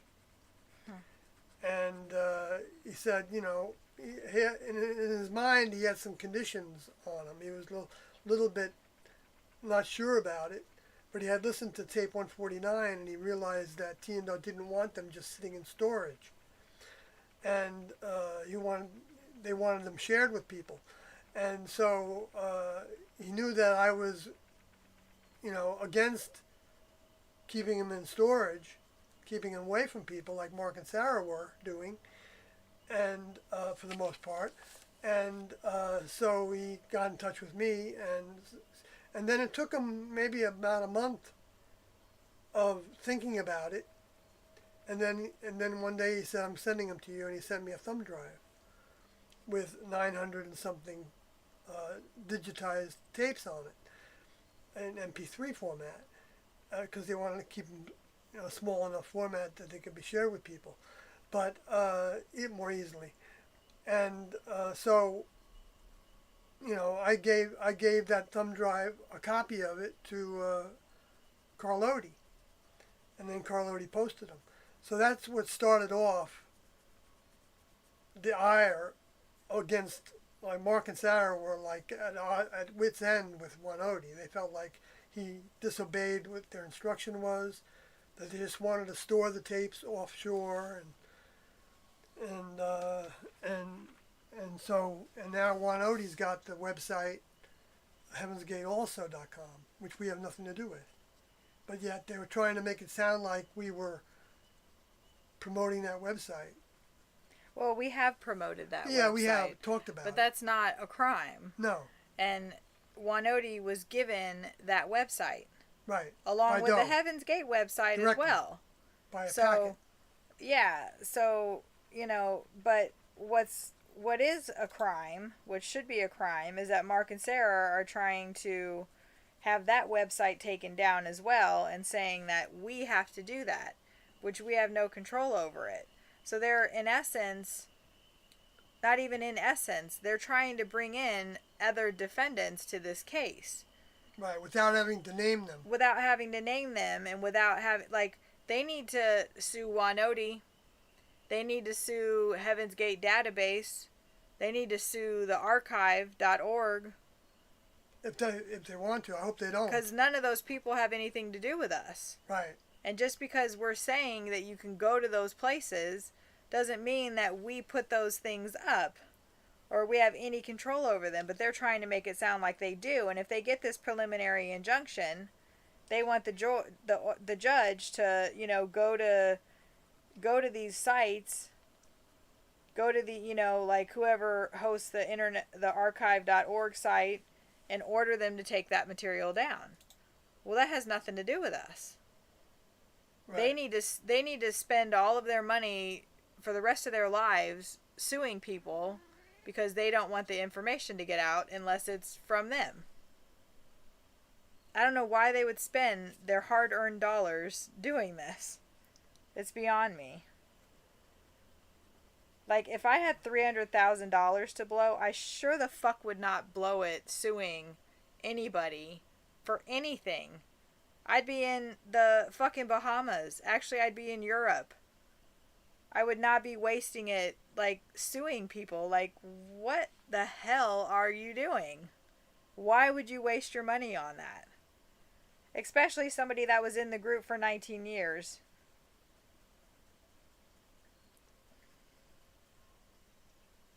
It's Chelsea ridiculous. says it's just not right building a museum on property where people died. It disturbs the dead. So you do have to realize that people have died on literally every square inch of this land. There are dead people. Savannah, Georgia was literally built on a graveyard. The entire fucking city was built on a graveyard. Where we're at right now, who knows how many Union and Confederate soldiers lost their lives in this area, in these woods. Like, there are dead people everywhere. I would challenge you to find one piece of land in this whole world that somebody has not died on. Yeah, who knows if that's true, but yeah, I get your point. Well, I'm talking, you know, like, how long have we been here in the United States? Right, in previous civilizations. That's what I'm talking about. Right. How many Native Americans have died here? Yeah. How many people before the Native Americans were here died here? Yeah, the spirits, they leave the bodies. World War II. And they, you know, they sometimes hang around their own area. This is my understanding about that. And I think I've seen some evidence of that. Actually, quite a bit of evidence about that. I've seen spirits in my head. I mean, not in my head, in my vision at times. But anyway, and other people, Kathy's seen a lot of things. Anyway, so they're real entities, and they do maybe hang around the graveyard sometimes. I don't know, you know, how much they do. Because most of the time what Doe said was that they go with the people that they were attached to when they were living. Yeah, I think just from my personal experience as well, that the dead primarily, I think they do stay where they lost their lives. And they might, you know, Sawyer thinks that they maybe don't stay around their vehicles. I think some of them do because they're so attached to them. But they can zip around because they're not limited to our I think kind some of of them are limited. You think so? Yeah. I mean, how fast they can move and stuff? Like, let's say a battlefield, a Civil War battlefield. I think a lot of those spirits, they can't leave that space. Well, maybe. Where they lost their lives. They're tied to that. Maybe. There's this show, it actually looks pretty interesting, where this girl lost her life in a school. She's a teenager, a high schooler. And the show is Afterlife. I think that's actually what it's called. It might not be. But it's her and a group of other students that lost their life in that school. And they're not allowed to leave. As soon as they try to step off the grounds, they're just zapped right back there. Oh, yeah. Well, that brings up a memory of when we saw that movie Ghost. Yeah, but he was all over the place. No, the point I was going to bring up was that when Tia, I don't know if Tia was in her vehicle at the time when we went to that movie. But regardless, I remember Doe saying something about it, and that one of the things that he felt like there was some accuracy to was that certain ghosts had to kind of train others and what they could do. That if they didn't know that they could do something, then they couldn't do it. Right. So if they didn't know that they could go through the wall of the subway car, then they wouldn't try to do that. And Doe talked about that as well, that there's places that souls can go that spirits can't. And because they don't know that they can go to these places.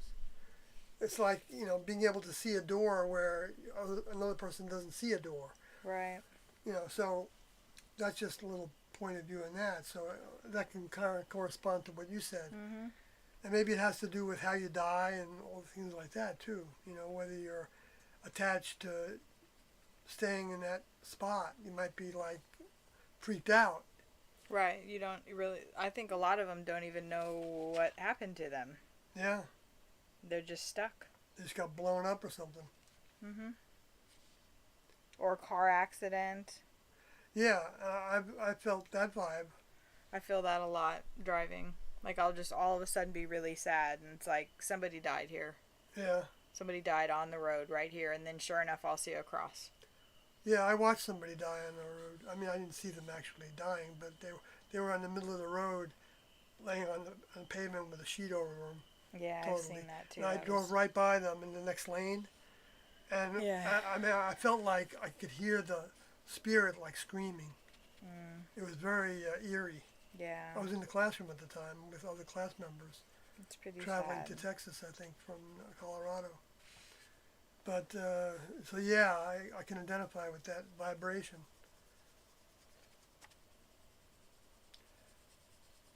Chat room. I'm going there. I'm going there. Yeah, I think ghosts attach to people as well, and places. That's why I love abandoned properties so much. Yeah, Leg on Leg says there are likely many established museums that can properly archive and curate all of that material appropriately. That's maybe true, but who would want to do that? Right, not a lot of people want to do that because,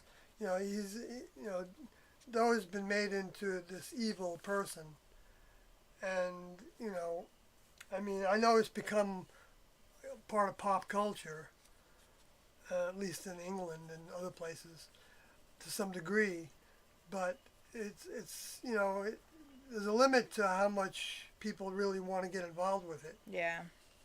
Like, people always, like, the interviews, like Sawyer's mentioned this before, like, we've been doing a lot of interviews with people, a lot of meetings, I'd rather call it, instead of interviews, and everyone always says, oh, we want to have you back, we'd love to have you back, and then we never hear from them again. Right. We'll make you a regular on the show, and then for one reason or another they say,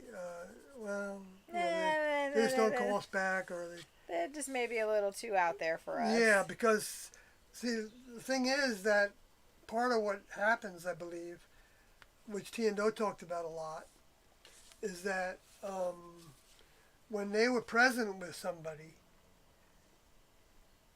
and, it's not because of us, but if anybody wants to be the instrument of T and Doe's mind, and they're in someone else's presence, and they ask Doe in their heads, can you please, be with me so that I can talk to this person, then they're actually becoming a conduit.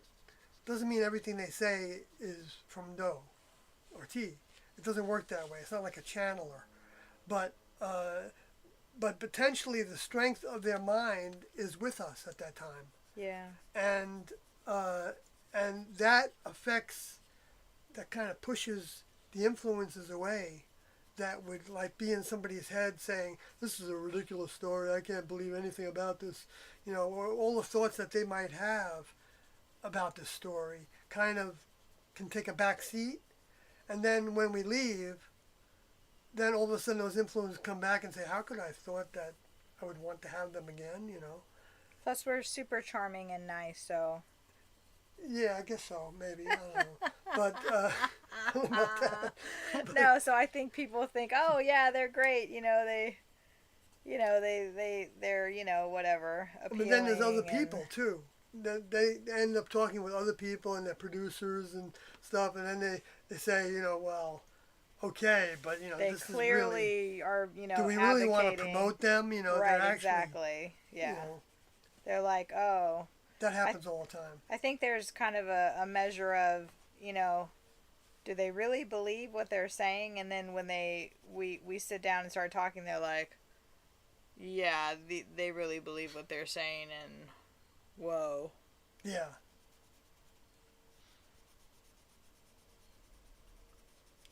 But some do follow through, Yeah, we've been on, we did, 2 episodes with What the Frick? Mm-hmm. WTF Frick before, I don't know, I think she's kind of going through a reorganization of her show or whatever, and her Facebook. Yeah, Well, she didn't like eliminating... Facebook at all, but she unfriended me, and a couple other people was like, oh, okay. I don't know, I guess I unfriended a lot of people too when I left Phoenix. Dave Coleman says, laughing out loud, have you heard the reports of the bunk bed from the mansion being haunted? Yeah, see, I don't think the spirits... Yes, to answer that question we have. Yeah. I wouldn't, that's Ben. Ben has that bunk bed, and when we met with him, we were supposed to go, I thought that was what we were doing, meeting with them, was we were going to go see all the stuff that he'd acquired, but that didn't end up happening. I think he made a post about how it was just whenever he was in that space around the beds, like there was an outlet, I think, that stopped working or something, and then that he just had a certain feeling around that. And I think that is just, it doesn't, this is just totally my opinion, but I can't imagine that any of the classmates would be hanging around the bunk bed that they were placed on. Yeah, they certainly wouldn't be hanging out around that. I don't know what happened to the spirits of the vehicles, if they just ended up dissolving, or I don't remember what Doe said about that. Yeah. I know he said that the spirits of the vehicles... I think if anything, they would be on that space, in that, if they were the spirits of the vehicles, as opposed to the soul, the mind, right. That they would be in Rancho Santa Fe. That they wouldn't have, like... I don't me know. Personally, I don't think spirits attach to objects like that. But I know a lot of people would disagree with me on that. And I've actually been a witness to, of course, it's always a rocking chair, right? But I swear to God that when my daughter was like, she was still drinking bottles, so she would have been around 2, less than 2, that I got her this little chair that was a rocking chair. And it was like pushed up against the wall so it wouldn't rock. But it still rocked. Like it moved. And I never liked the thing. I got it at Goodwill. And it just had a weird feeling around it. And I actually remember, I think my daughter even said that she saw a little girl or something. Because my daughter has experiences as well, although she's blocked a lot of that out. Mm-hmm. Because a lot of kids do. She was getting attacked through me. I had an experience at Bobby Mackey's, which is supposedly one of the most haunted places in the world, not just the United States, but in the world. I won't even drive by it. We accidentally drove by it, and you were like, "What, that place?" Remember? It's just like so unassuming, and I went there like totally wide open, and that, whatever, even just now talking about it, I get chills and I don't like it. Like, whatever's there is like really old and really what I would label as evil. And it did like try to haunt me. And it does that with other people that go to that place too. There's different entities that have been drawn to that place. It's not the building, it's the ground. It's the area by the river, the Ohio River. I had handprints on the outside of my window, and I lived on the second floor. So I don't know how you explain that. But I was talking to my daughter about it. She told me, she said, Mom, there's a handprint on the outside of your window.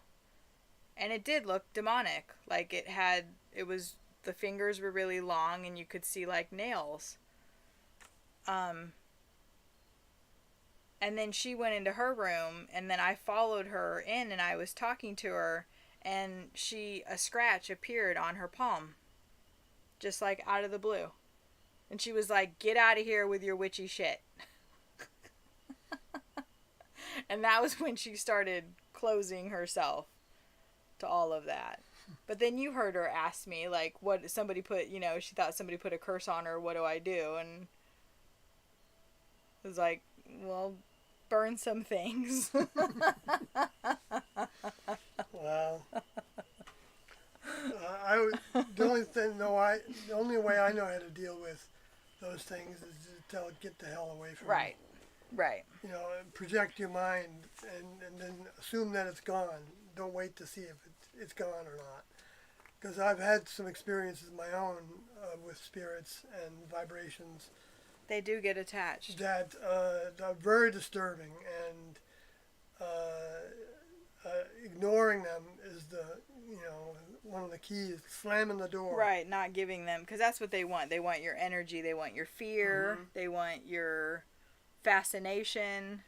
They want your attention. Yep. So when you give it to them, they just get more attached, and they keep coming back to you. That's what influences do too. Right.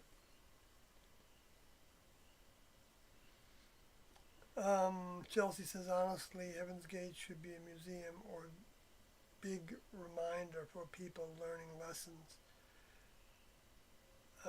Yeah, I don't think of it that way, but I can understand why you do. That part. Anyway, but then Dave Coleman says, leg on leg, well, oh yeah, but it would be cool if there was just an entire museum for Heaven's Gate, laughing out loud. You could easily outsource scanning of the tapes. Yeah, I mean, if the next level, I always say next level willing, we'll have a museum. Because that's one of the things that I got really excited about when we were talking about doing something like that. We'll see, one step at a time. Yeah. Dave Coleman says, would be cool if a massive museum like Smithsonian got the rights to an exhibit. That would be funny, right? Yeah, I wonder how they would handle that, though. Considering that the Smithsonian covered up all the Egyptian hieroglyphics. Look at that bruise now. Yeah, that were found in the Grand Canyon in the early 1900s. Yeah, that's right. It covers the whole thing up. Because it didn't jive with their narrative. Just like poor Graham Hancock. Yeah. Which he is a wonderful... If you want to get sidetracked with all that. I get sidetracked with that kind of stuff. Ultimately, it doesn't really matter what was going on before. I don't know. Maybe it does, though. I just ordered this book called The Secrets of Orion that I'm pretty stoked to get. So Chelsea says, I bet Dave there's not enough sage or salt to cleanse the haunted Heaven's Gate bed. I think you're making a little bit more of it than there really is, but, a lot of people, like, there's footage on YouTube. I think somebody just sent it. Actually, they posted it in the Charles Manson group that I'm in on Facebook. The Heaven's Gate auction. I think if you search on YouTube Heaven's Gate auction, you can see it's like 5 minutes of footage of the actual auction. And all different kinds of people bought those bunk beds. Like, there were several of them. So, like people bought them for their kids to sleep on. Like they weren't like, you know. I don't think the spirits of those vehicles hung around those bunk beds. Yeah, I don't think that there's... I don't even think they're on the earth now. Yeah. I don't know where they are. If the spirit, I don't know what happened to the spirits, because the souls that took over those bodies had the cooperation of the spirit of those vehicles. Yeah. Because the spirit is something that's generated by the vehicle, and that comes from the genetics and from the environment and from the choices made. And one of the choices of the spirits made for the people that joined with T and Do was to cooperate with T and Do. But, I mean, because they believed in it, because they felt it, they wanted to, they were drawn, compelled even, by their own experience in the past.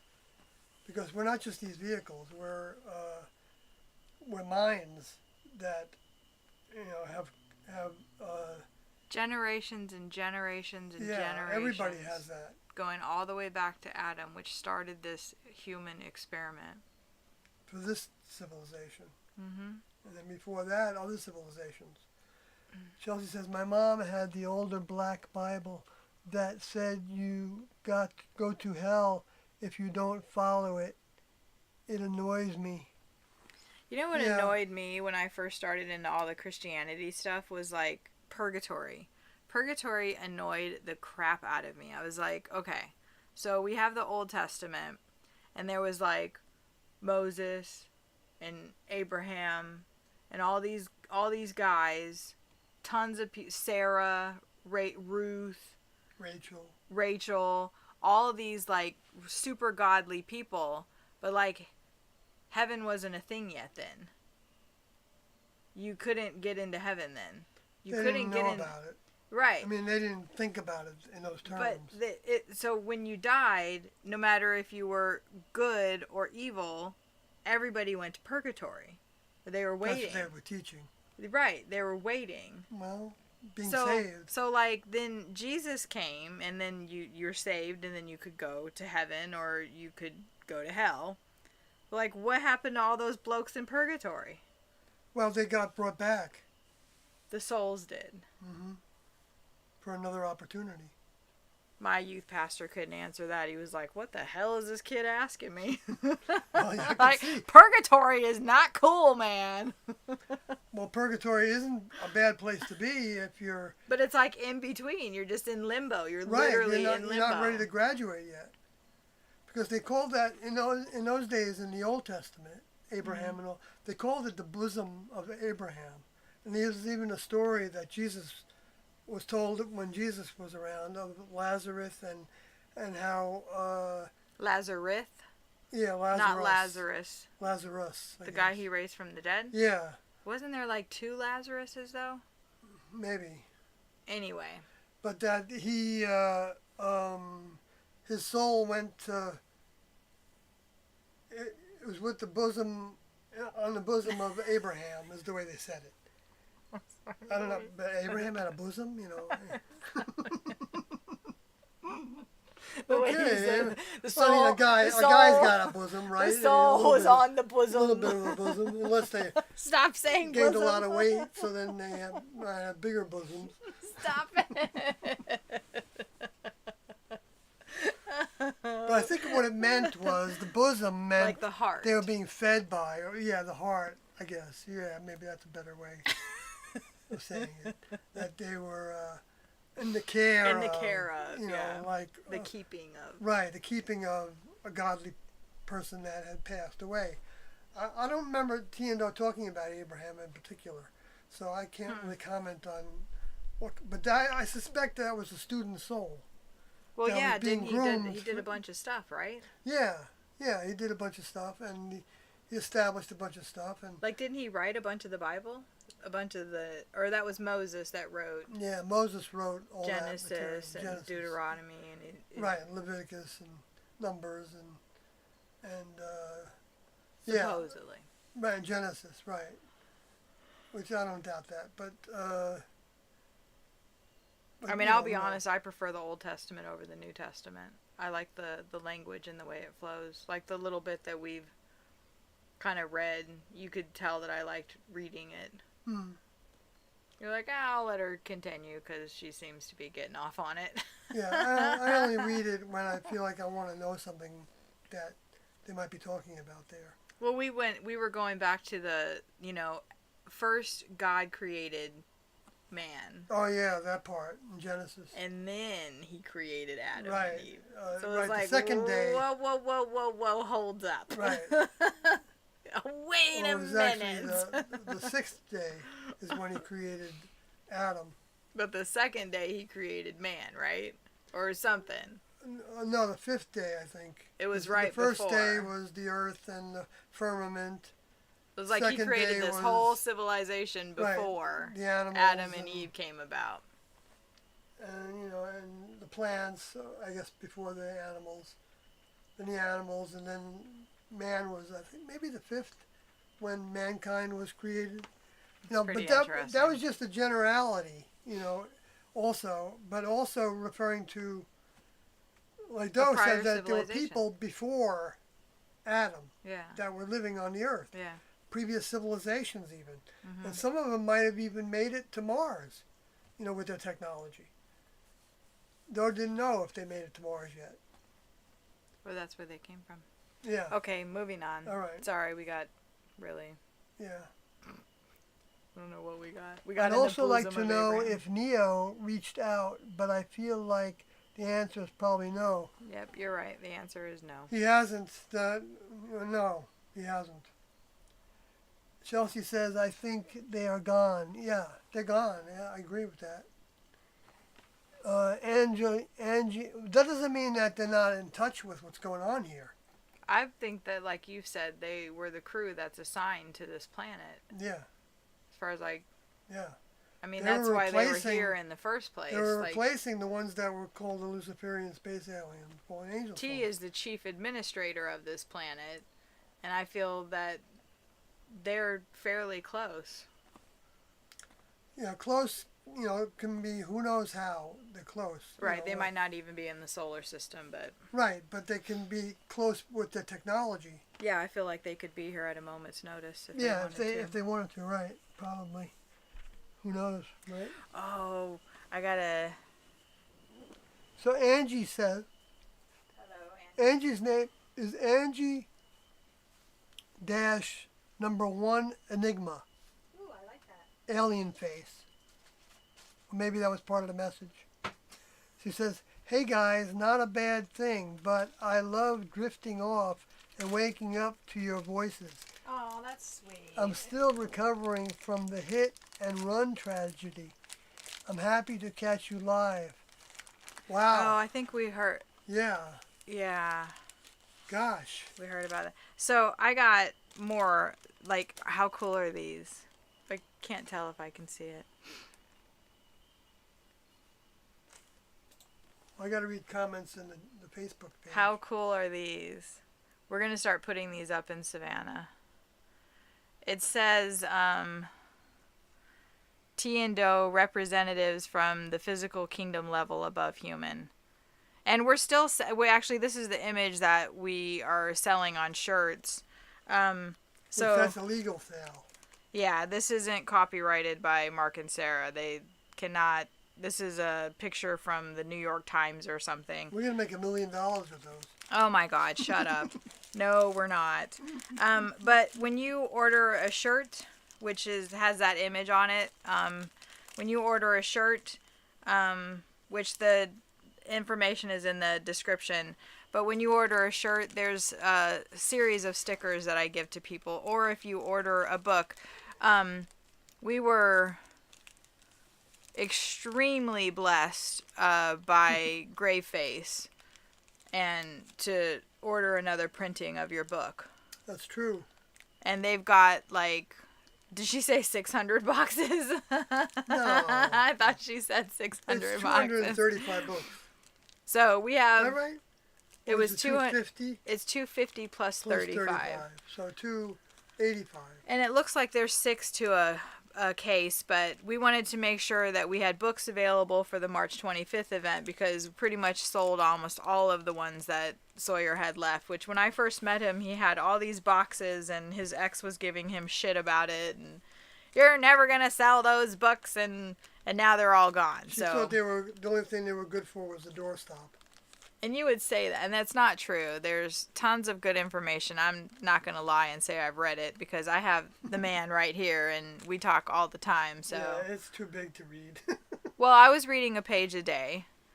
And it's good. There's a lot of interesting stuff and there's a lot of stuff about the classroom in it too. Yeah, oh yeah. As something occurs to me, I try to put it in there. It's not, it's not like an autobiography, but eventually we're gonna get to that. We're gonna get to started Sawyer's that on my autobiography, and we're gonna get to these things once this stupid lawsuit's over. Well, not stupid. We have the opportunity to potentially get all the information for everybody, right? Yes. Not stupid. We'll see how far T and Doe want to take it, and hopefully we can be instruments of that. Should we get through the YouTube chat before we go over to Facebook? We don't get distracted. All right. Well, Jonathan Miner's there now 2 hours ago. Yeah, so he's probably gone by now. What do you think of the 4 objects shot down? So we already responded to that. So Stephen Turner's there too. Oh, hey, Stephen. And he says Sawyer has deep insight into a lot of the stuff, and he's very smart. I appreciate that. It's Jonathan says, beautiful sketch. Is it? Oh, is it free-handed sketch? No, that was computer generated. It's computer generated, and I did not do it. Right, and right, yes, Kathy. Yes, Travis Collins says, so good to see you all, even for a second tonight. About to hit the hay. Gotta be at work early as usual. Hope you all are doing the best. That was an hour ago. So that was all it was in Facebook. But we're better. Yeah, good to hear from you, Travis. In case you get back to this, I'll leave a message for you when today or tomorrow. We're better than we were. On here. This is the book that's from. It's super cool. I really like it a lot. It's not as big as I was anticipating. Oh no. An average coloring book is about this size. So you can kind of see how small it is compared to what I'm used to coloring. But it's nice. Because you can color like... This is another one of my favorite artists. I was working on this and then stopped. Did you just change your shirt? No. No, you were wearing it. Right, and I'm still working on this too. I finished this part of it, which I really like. And then I gotta finish this part.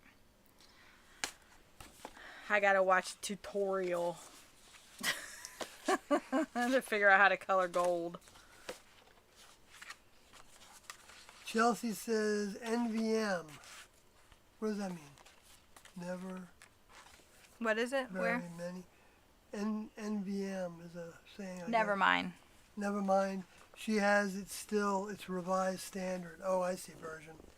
Yeah. Well, actually, Doe got us the revised standard edition at one point. I think he liked it because it. Well, actually, it wasn't necessarily his favorite. I'm not sure he had a favorite, but he liked the amplified version because it was giving some alternative translation options within the text, and also the companion. Why was is another it one. so Was hot? a study. I'm not hot at all. It's hot. Gosh. Laughing out loud, Sawyer. It is just slow as a reading chat.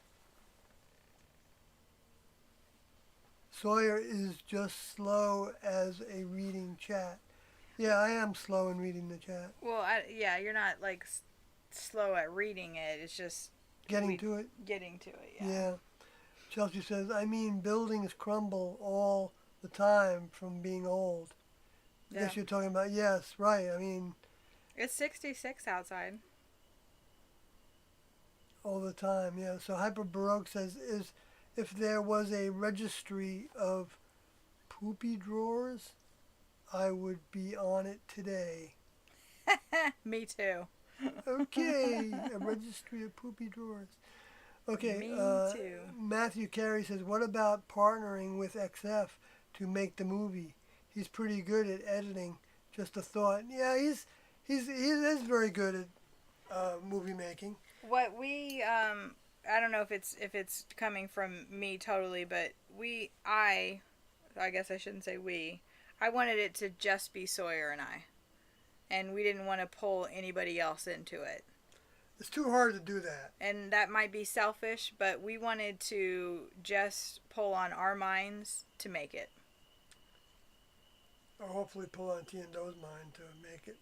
But right, yeah, I mean, that's what I should have said, but we didn't want to involve anybody, because we have had a couple of offers for help with it, and maybe that is something that we should do, but just the size of the material and getting it to somebody and then having to wait, and then, I mean, it's almost, I mean, I know that people can do things remotely, but with something like that, it's like, no, I don't want that music, I don't want that sound effect, I don't want that lighting, you know, like, we're picky. As we were doing the intro, it took us a minute. Yeah. It took us quite a bit. Like, just recording, we're both going to be doing the narration, but I'm starting off. And we're doing it in sequence, which may be not wise, but, you know, we're starting with our introduction, and then we're starting with their backgrounds, and then with like, we're going sequentially, even though we filmed some stuff that is coming later, but we're trying to just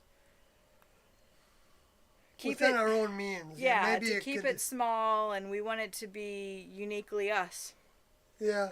And just have our names on it. Yeah, it'll be amateur, you know, very amateur. Very amateur. We cannot stress that enough. Wait till you see the camping footage. But it might be interesting in the same time. You know. And it's going to be all positive. It's going to be all positive until we get to where we're at right now in this journey. It'll still be positive, but it'll be positive from the point of view of overcoming negativity. Yeah.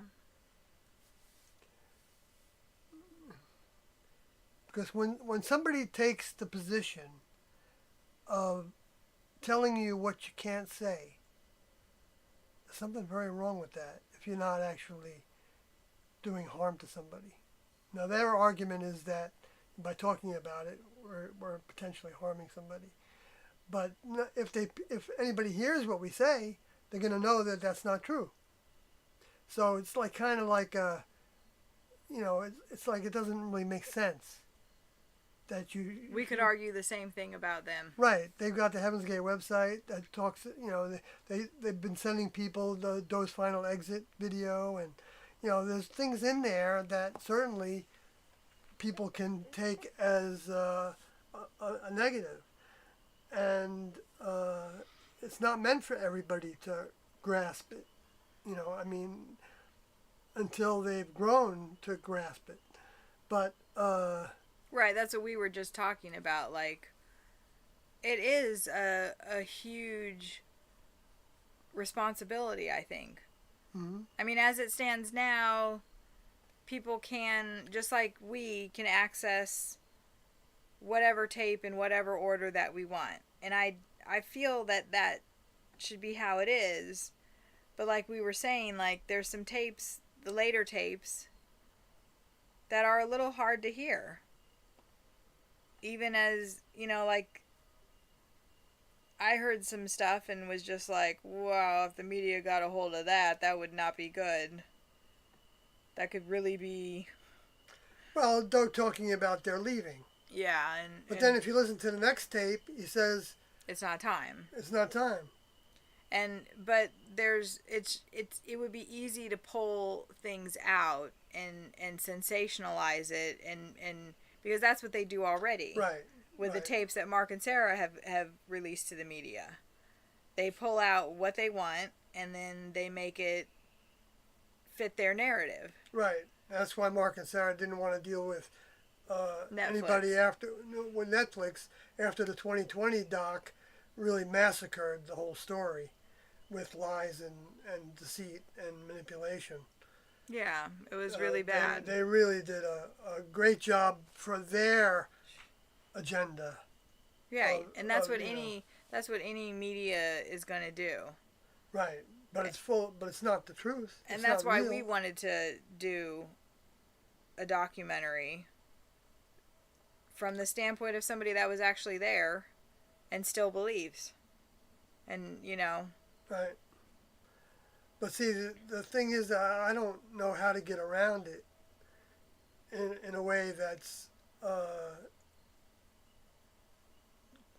genuine. Like, if Doe didn't want people to have all the tapes, then he would have taken some out and thrown them away. He knew there's a lot of things throughout the tapes that when you hear it, you could think there's all kinds of ways to think about it and use it in a way to, put somebody else's agenda. Right. It's just like anybody's sermons, you could do the same thing. Right. Like Doe says and T says many times, you've got to bond with my mind. I'm the one to bond with. Right. And you've got to do everything I say. And you can look at the Heaven's Gate book and it says that likes and dislikes is something to get rid of. Right, and people have torn that all apart. Yeah, people have. And so everything can be made into something that, like people make what Jesus said into something evil as well. Right. And just use it to justify killing their kids, like that Lori chick that's on trial right now with her boyfriend. Exactly. Right. In time kind of stuff and. Right. It is hard to wrap your head around, and being open to seeing the vast differences in the way that humans, a lot of time humans think about. I'm saying humans, 'cause I'm in a human vehicle, okay? I'm not saying I'm not human. But I do have some of the mind that came from people that were above human. I mean, maybe nobody believes that, but I believe it, so that's all. I believe it. Right, and I know that Kathy does too, and I know that many people that are in this chat room also have parts of that mind. And there's no competition in who has more of that mind. It's not related to how many words you can speak about it. It's related to whatever relationship you've had with Doe. Even before Doe was Doe, people have potential relationships with the same minds from the next level. And that's been going on for hundreds and hundreds and thousands of years. So, anyway, but, I don't know, move on, I guess. Hey guys from AC. Hello. So, Como we read says, did Doe ever speak on whether there are different species of aliens? Is Next Level focused only on a specific species of alien vehicle? Well, the short answer is yes. There's several tapes. There's a number of species of aliens. Alien races. Races is the way he talked about it. Mm-hmm. And he's not focused on. It's not a matter of necessarily the vehicle. Although Next Level vehicles do have some characteristics that I don't know that you've seen in alien vehicles, but they can, I guess. Like Next Level vehicles don't have any reproductive system. They don't have a digestive system.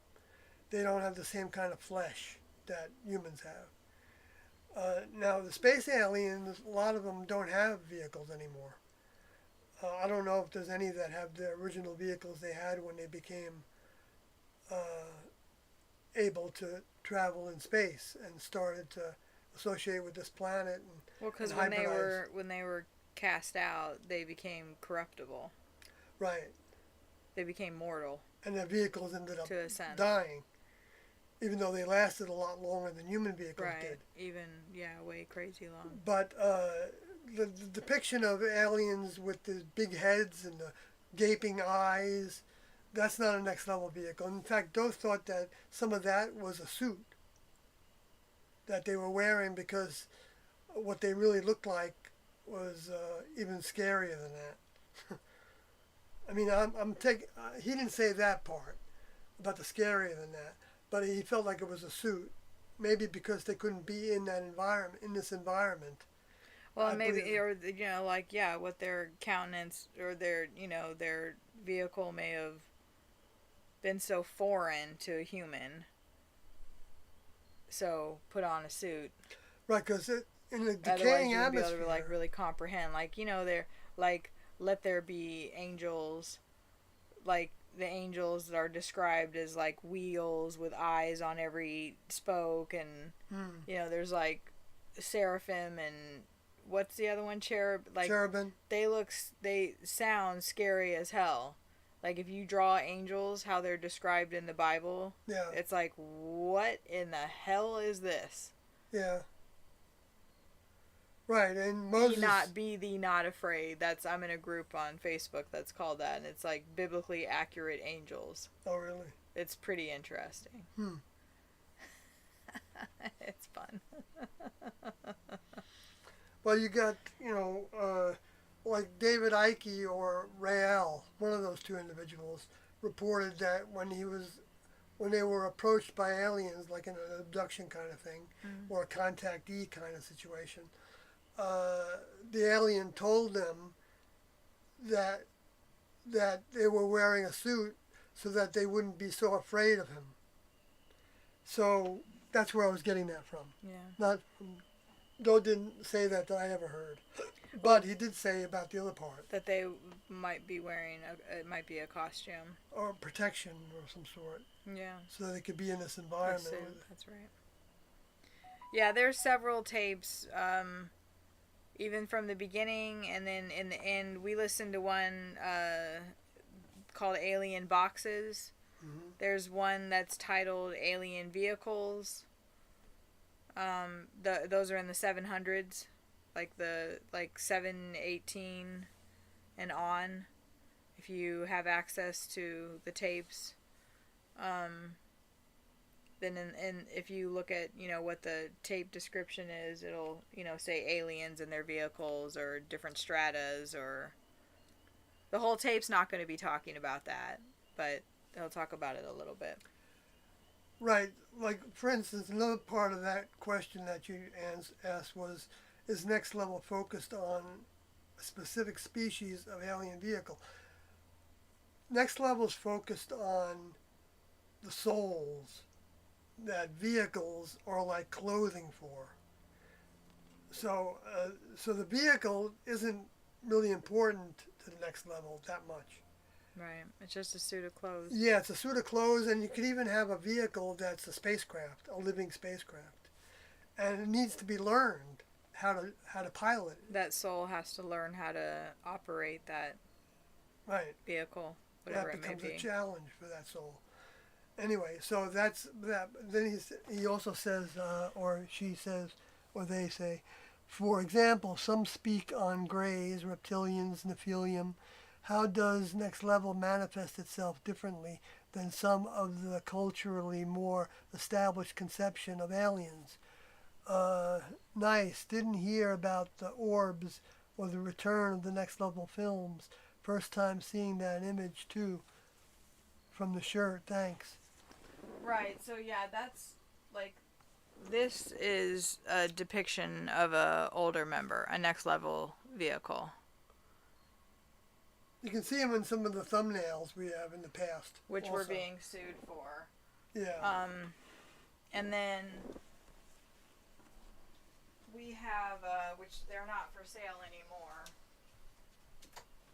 Can I change the thumbnail after the fact? Well, I think that they've already taken screenshots of it, so then you'd be tampering. No, but only to change it so that they wouldn't feel like we're still breaking that rule. Their rule. Because we could use one of the other space aliens that Rick Odie sent me. He sent me all 3 of them. Right, but we discussed that. They say that they own all of them. Yeah, but they don't have a copyright on all of them. And that's the problem. That's the difference.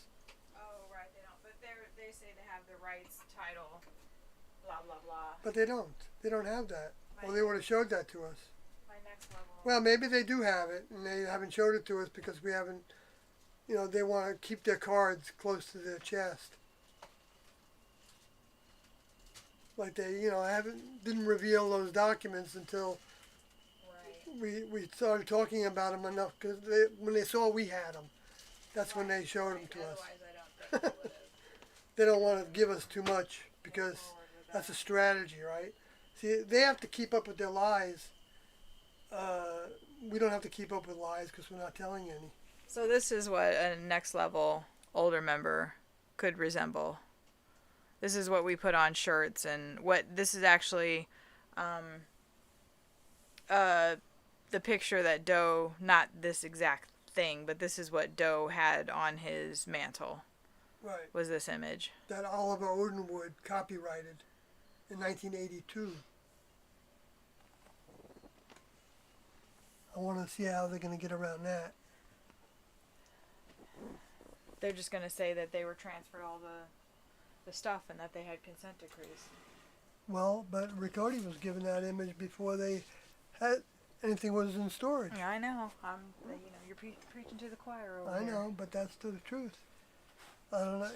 I hope the courts can hear us. Yeah, that's the problem. That's what I feel like we're up against, is it doesn't seem like they're really listening to what we're saying. Well, I don't know. They're probably just gathering information, Yeah. before they make a decision or whatever. It's not. This is supposed to be a jury trial, so who knows? This may carry on for another year. If they want to pay for all that, I guess. I don't know. Please go and subscribe to the Sawyer and Kathy YouTube channel in case this channel does get taken down, because Mark and Sarah are actively asking for this channel to be removed from YouTube, and they're asking for Sawyer's Facebook page to be removed, and his Twitter and his WordPress blog, which he's had all of those for over a decade. But they didn't care about it then.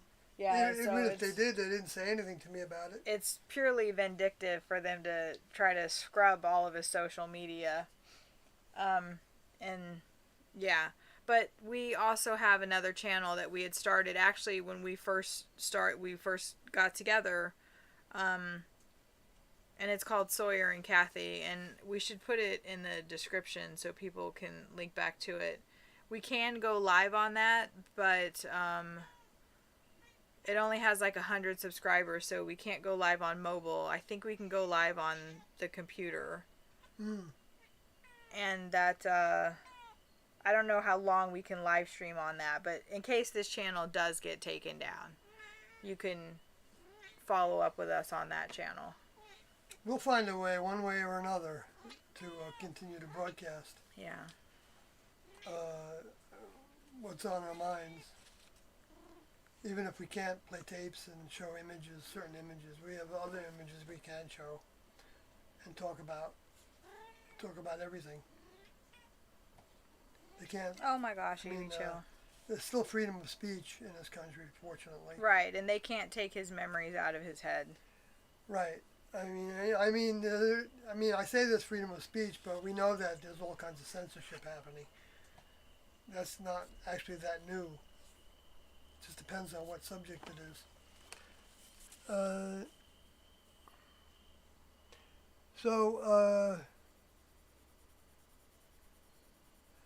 XF showed up some time ago, I guess, and says hello.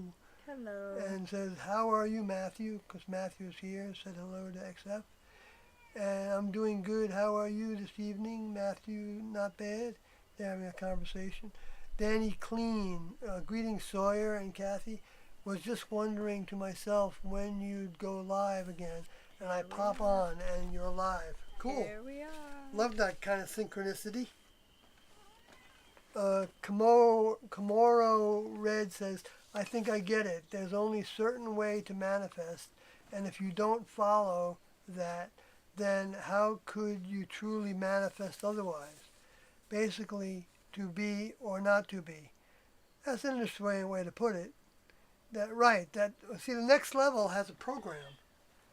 They have it's called, Doe called it like an astronaut training program for God, but God in the correct definition of being physical older members in a kingdom of people. In other words, there's, older members that are like the kings to the younger members. And on the top of that, there's like the chief of chiefs, who's the oldest, but not old by age, but by experience. That's how they measure age in the next level, not by time, because time is not relevant in the next level, because they go by events. Yeah, there is no time there. Yeah, there's no clocks like we have, that kind of thing. But so it's like a day to 1,000 years. In the next level, 1,000 years on Earth is like a day to the next level, just in a relative kind of evaluation or analysis. But okay. Chelsea says should put 2 in Heaven's Gate picture frame. Those 2. Maybe the stickers or something. Oh, I just skipped way ahead for some reason. Yeah, I just missed a whole bunch of stuff. No. I guess it just went down by itself, I can't just keep it where I'm clicking on it. I know. Okay, I'm back to it. Komoro Red says, oh, I read that already. XF says, didn't care much for Whitley Strieber's book Communion, but his earlier novel, War Day, released in 1984, was pretty good, which is a post-World War III story that was highly detailed and visceral. Sorry. Hi, EDA 973. We hey, girl. know you. And brainwashed with an exclamation mark. You paid too much attention in history class, or have given too much credence to the stories we've been told. Is that brainwashed? Is that a person, or? What? Where? What's happening? I'm not sure what EDA. No, she's just saying that. It was probably a long time ago. Oh. Okay. Maybe so I don't know what we were talking about back then. Then. Yeah. Okay. XF97 says if Mark is alleged ALLEGE allege that Sawyer, Kathy, and Carlotti are killing people for spreading Heaven's Gate info, then Mark and Sarah are equally as guilty for running a public website. Right. I guess they too killed a lot of people. Right. Right. Well, let's nobody's killed anybody. Yeah, let's. I pointed that out to the court that I'm not claiming that Mark and Sarah did any killing of anybody, or even promoting it, or even influencing anybody. But we talked about that plenty. Yeah. I want to get through the chat and. Yeah. All right. This says, would love to see what Kathy is working on tonight. She's called Blue Girl. You know how I am. That was a cute moment, says Checker222. Probably with Evie, maybe. Or maybe. Yeah. XF97 says, some e-food for you both, and a veggie burger for Kathy. He sent us some pictures of food. Nice. Paul, message attracted. Chelsea says, she put some cats in there. Nice. And then Paul says, hi Sawyer and Kathy, 4 a.m. here in the UK. Next Level told me to get up out of bed and watch you guys. I didn't even know you were doing a live YouTube. Well, that's cool. I think that's possible that, That's Next Level awesome. could, think there's some value to what we're doing here. Okay, on to the next. Okay, Old School Dave says, all this supernatural talk reminds me of Frighteners? Frighteners. That's a movie or I something? wonder if I've seen that. Piss says, how eerie. I guess what we were talking about before. Cub Doggy says, hello, Cub Hey. Doggy. It's been a long time. Yeah. Hi, Sawyer and Kathy. Chelsea says, whoa, I guess, to what we were talking about before, maybe. I guess, because Old School Dave says, nice, thumbs up. Twice. Die cuts. Probably the stickers. Oh, yeah, right. Chelsea says, should put those two in the Heaven's Gate picture frame. Oh, I see, yeah. And then says, or paint Heaven's Gate picture, make Heaven's Gate theme. Yeah, that's what we're getting sued for, so. The weather in Florida is Unfortunately. nice, she says. Or he says. And Old School Dave says, I'm eagerly awaiting Miss Kathy's Next Level coloring book. That's Yeah, funny I that need you're calling Kathy Miss Kathy. Because I didn't bat an eye because my daughter, when she was younger and at school, everybody, you call people's parents, Miss in their first name. Oh, is that or why? whatever. Okay. I don't know, but I don't know. That's just kind of how I took that. yeah. And I was working on a coloring book, and maybe yeah. OBS reconnected successfully. That's interesting. Okay, we're back together. Sorry, we just got reconnected and disconnected by OBS in reverse of what I just said. Okay, XF says, Matthew Carey, I wouldn't have the time to work with Sawyer and Kathy on any project now until further notice because I have my own projects, plural, not singular, to work on just as they have theirs. Yeah. CA, yeah, we've communicated with XF about that. We're all on the same page. We all got our separate programs. Whatever. CA says, hello all. Nice to catch you live, even if it's near the end of the stream. Yeah, we are about to close down here. Chelsea says, the blue girl is pretty, Kathy. I have strong attraction to fairies, butterfly. Definitely want to get a fae or butterfly coloring book. There are tons of them out there. This one isn't like necessarily fairies. It's I don't know, they're computer generated images. I don't know how much you'll be able to see of them. But they're just kind of like interesting. I don't know. I think they're super cool, and I like this book a lot.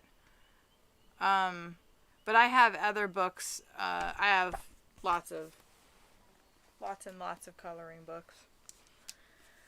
Probably too many that I'll ever be able to color. But there's an artist called Molly Harrison, which I get all of my coloring books on Amazon. Oh, yeah. I'll type it into the thing. Molly Harrison is her name. And she has a ton of books on fairies. The one that I just got is called like The Big Book of Fairies. And there's like over 100 images of fairies, and they're super easy to color. Another artist is Selena. Will you stop moving the mouse? I'm doing something else. Her name is Celine Finich, I think is how you spell it. And she has some fairy stuff. That's very nice. And mermaids and Yeah, all kinds of fun stuff. Molly Harrison is pretty good. There's quite a few. You could even just put in fairy coloring books on Amazon, and they're not that expensive. So Chelsea says calling someone Miss, Mrs. is formal way of respectful way for saying teacher. Okay, I didn't know that. I thought about being a teacher. But then I realized I don't really like teaching. You don't really like kids, right? Yeah. I mean, I do, but You not do. not in that capacity. Not every day. Yeah. I mean, yeah. Okay, we're caught up, I think. Really? Unless I missed a whole bunch. Oh, you probably did. No. I don't think Like that happened. so. Uh-oh. See? No, I didn't miss that. No. It was Paul in the 4 a.m. Brainwashed. Donna, did you guys watch Dale and Tucker versus Evil yet? Or Tucker and Did I Dale? tell you that they said they did? They did?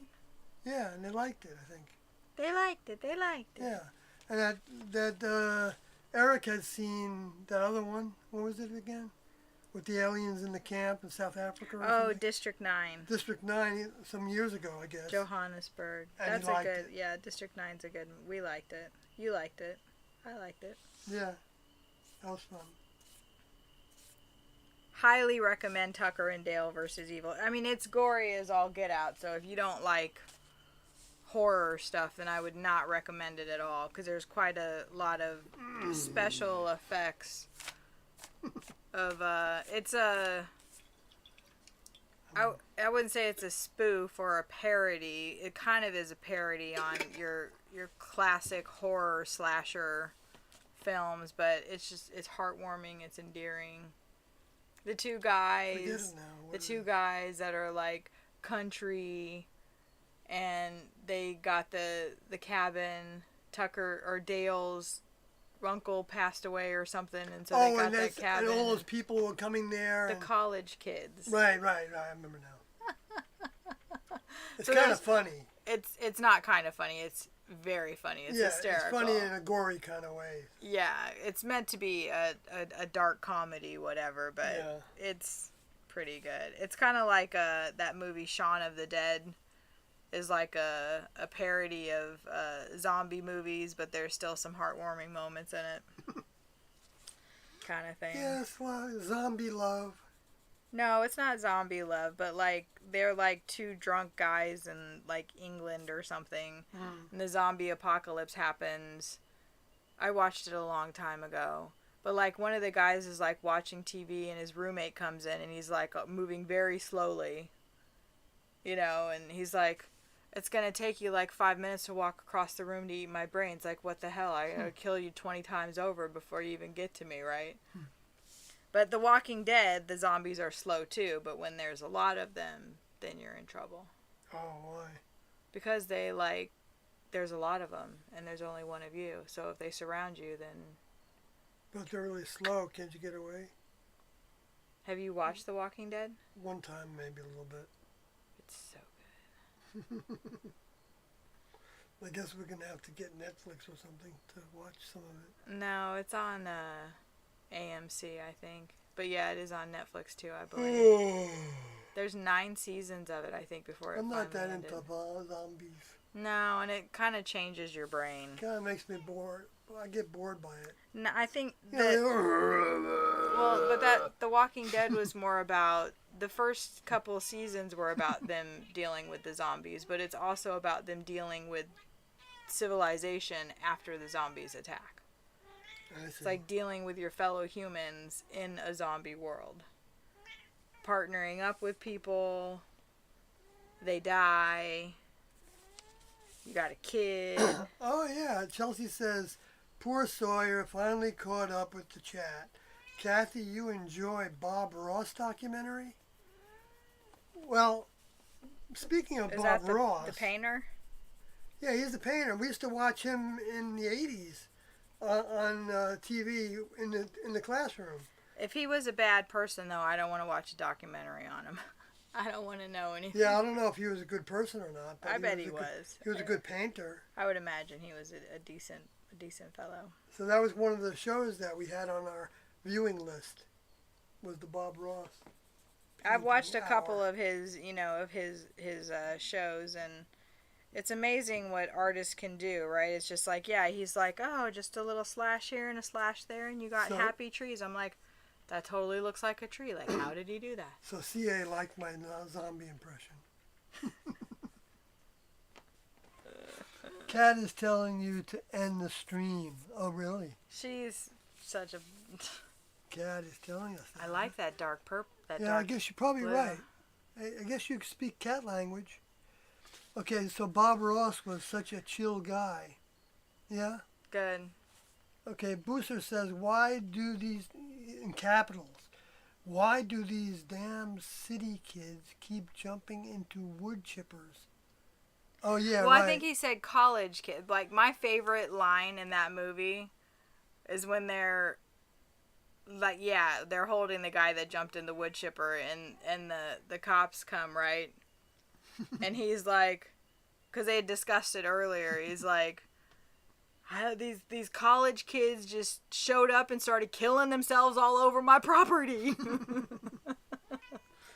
That's right, he's holding him in that wood chipper, trying to... When the cop comes up to him, right? No, when the cop comes up to him, they've taken the bottom part of the college kid out of the wood chipper because the other part was in the wood chipper, and they're dragging it. So it's just the legs, and they're both holding on to a foot, and they're like, we got to get rid of this. Yeah, see, to me that's funny because it's so silly. Even though it's horrifying. It is a horrifying movie. The fact the blood is is really good. There are horrible things happening in the world. Look at all these people that are shooting everybody. Well, yeah, and that movie was based on misinterpretations. Yeah. Like the college kids assumed right. a lot of things about Tucker and Dale, and they all ended up losing their lives as a result of their assumptions. Right.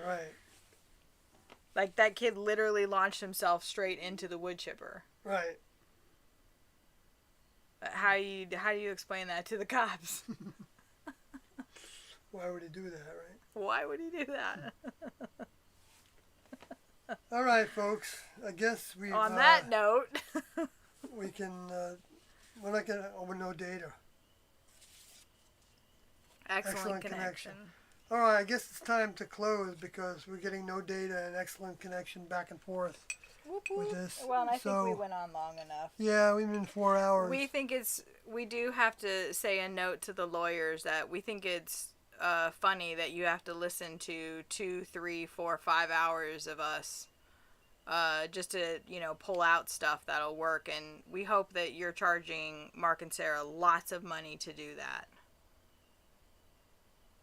Yeah, I wish it wasn't that way, but your choices. I always wonder, what they're thinking, clearly they're just doing their job, but they're, trying to pull out stuff where we've admitted that we're infringing on their copyrights, and they probably took screenshots of all the stuff that I showed, but we don't sell that stuff. We're not selling anything. No. So... we haven't infringed on their copyrights. These shirts, not this one. But we're not selling this shirt. I got off Google. Right. I literally got this. I don't even know what website I got this off of, but I put in Heaven's Gate, What If They Are Right t-shirt, and this came up, and I bought it. And this shirt we had made, but this is not an image that they've copyrighted. They can't. It's a picture of T and Doe that somebody took. Yeah, I wish somebody would ask Mark. Why would it be a bad thing to have their images out there anyway in a positive way? Yeah, really. And ask him also, does he believe in what Doe wanted? Yeah, do you know how many people... Does he ever think about what Doe wanted? Ask us about these shirts? Yeah. It's it may sound silly or whatever, but we're working as, kind of missionaries. We wear these shirts while we're doing deliveries. So whether people actually say anything or not, people look at them. Yeah. And they read it and they think, Heaven's Gate, what if they were right? And sometimes they say something. What? that is invaluable to put that thought into people's minds. So they can research it for themselves. Right, if they want to. It all becomes a choice. We're not trying to get rich or start a group. We don't. We just want people to hear the information. Yeah. And then we'll move on. Yep. XF says Weekend at Bernie's was one weird dark comedy. Came out in 1989. Yeah, I saw that, and I liked Andrew McCarthy. Like, I don't know what teenage girl didn't have a crush on him in the 80s. But that movie kind of, I think, disturbed me. Their boss dies or something, and they have to drag his corpse around and act like he's alive throughout all these parties or something. Yeah, so I wonder, that might be something interesting to watch. Yeah, that was kind of fun, I think. I remember that. So I saw some of that. I know, I've in my limited movie. Can't remember. I think we should watch a movie because we finally can use the microwave again because we have electricity. So we'll take in something, I guess, before we go to sleep. We have something on. We always watched stay up Top Gun. Yeah. Maverick, the new one, and we watched Minority Report. Mm-hmm. Which those were interesting movies. Mm-hmm. Well, I would say Top Gun was like thought-provoking or anything. No, but it was well done, so it was entertaining. Yeah, it was. Sometimes good, for distraction. What did I say? Like the last 45 minutes of that movie, like made the whole thing. Yeah. It was pretty good. Yeah, they built it up, in the beginning, but all right, yeah, it's cool. And there's nothing new in Facebook, but there's still one person there, hanging in there. Might be you. I don't know if it's the same. Might be me, you think? Mm-hmm. I'm watching myself. Hello there. No, yeah, so that's the balloon picture. But we talked about the Well, I don't know if that's the balloon. UFOs. Is that the balloon that they shot down, or if it was the other? And for anybody that didn't hear thing it, that they the shot bottom down. line, I think, is I think it's good that that subject's coming up, Thank you guys regardless of who's doing it. for hanging out with us and listening to us and asking questions. And Yeah, sorry we Chelsea. didn't get to the chat quicker. Yes, peace to you as well, Chelsea. Definitely lots of peace to everybody. And good night. Good night.